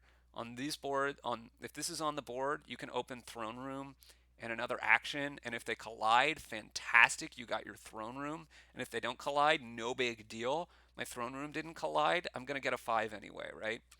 Um, Obviously, this can also work with 5s into 6s, whatever, but that's even a bigger thing to give up, playing the 5 as opposed to playing a 4. Um, the other big case, if there's really 5s that you really need to mass as much as possible, like I say, you do get more 5s opening silver and thing that can turn into a 5 than you do opening silver silver, um, or silver most other things. There are some exceptions like Silk Merchant. You're very likely to get double 5, right? But so be aware of that, if you really need a lot of the 5s. But there's also things then like Port. Support gives you 2 4s. You might be able to do this multiple times, and if they collide, you play one of them and you turn the other one into a 5. Support, I think, gets better with this probably on most boards. Um, yeah, it's going to be situational. I don't think you're going to do it a ton on many boards, but the ability to do it sometimes is going to situationally be very powerful. And it's probably just something you will do a little bit on most boards, one to a few times a game. Way of the Chameleon we've seen, I think it's very good. Way of the Horse we've seen, I think it's very good. Way of the Mole we've seen, I think it's okay. Way of the Mouse we haven't seen. It says set aside an unused car action costing 2 or 3. And the way effect itself is play the set aside card, leaving it there. There, i.e., set aside. Um, yeah, it completely depends on what the set aside card is. If it's a chapel, then that's great. You're going to open with actions. You're going to be able to trash, and you're not going to be stuck with the chapel in your deck. If it's a duchess, you probably, I mean, it's basically every action card is going to be useful at some point here. Some of the ones that are going to work less well if they're set aside, they exist. Like Lighthouse, going to do pretty pretty bad. I believe you actually do get the money both turns, but the lighthouse itself won't be in play, and it has a wow in play for the defense. Um, yeah, there's got to be. Anyway, it's good. It's situational. Figure out. I mean, just figure it out. But options are good. Way the Owl. Draw until you have 6 cards in hand. So this is a terminal a bit worse than library. You can't set aside, and it's 6 cards instead of 7. Seems pretty niche, but sometimes you're going to have villages and smaller hands, and doing this now and then is going to be really good, especially against discard attacks. I don't know what to say about it really. I don't really want to spend a lot of time on these ways because they all seem very situational to me. Way of the Rat, we talked about already. It's situational. Way of the Seal. Um, yeah, I mean, oh, I should read what it does. Plus a money. This turn, when you gain a card, you may put it onto your deck. I don't think this effect is that great. I don't like Tracker very much, and this is Tracker without the boon. But the point is, optionality is great, and being able to do this once per turn with a little bit of overdraw makes you super reliable. You didn't have to get a card that specifically only does this. So, like, I would say I think this is somehow better than Tracker in general, but it's again, it's a way. You don't have to, it has no opportunity cost. It's just a choice. What do you want to play the thing as the way or as itself? So I don't know. You'll know when you want to use this, and when it is yeah, you'll know. Way of the Squirrel. This is the last new thing because Way of the Turtle we've already looked at. Way of the Squirrel plus 2 cards at the end of this turn. This is pretty bad against discard attacks usually. If you're somehow playing a reaction on your opponent's turn, you get the cards right now and then you discard the reaction. So, not right now, but before your turn starts. So it's kind of like Duration Draw. It's kind of like Duration Draw anyway, but again, worse against Thing. And by thing, I mean thing. And by thing, I mean discard attacks. Most discard attacks anyway. Um, But the thing that's different from Duration Draw also is that the card that you've played that gives +2 cards at the end of this turn doesn't stay out. Because it just gives you the 2 cards at the end of this turn. It doesn't have to stay out to say, at the start of your next turn, draw 2 cards. So you can play it again the next turn, right? You can do that every turn. This seems very powerful to me, and something you're going to want to do kind of a lot. Again, all of the ones that don't get +1 action, which is most of these ways, you do have to watch out for terminal space considerations, but do that. Be good. All right, I've talked for over 2 hours now. Hope you've enjoyed. We'll be back with the rest of the ways later. Let me know all your suggestions. If I've missed any cool interactions or combos, I'm going to be looking at various places as what other people think after I finish recording this, which is very soon now. But let me know what you think. Do you disagree with something? Do you think I missed something? Etc., etc., etc., etc. What do you think the strongest thing in the set is? What do you think the weakest things are? I'd love to know. Let's get in the comments section. Let's start this conversation. Let's go Dominion Menagerie. Thanks for watching.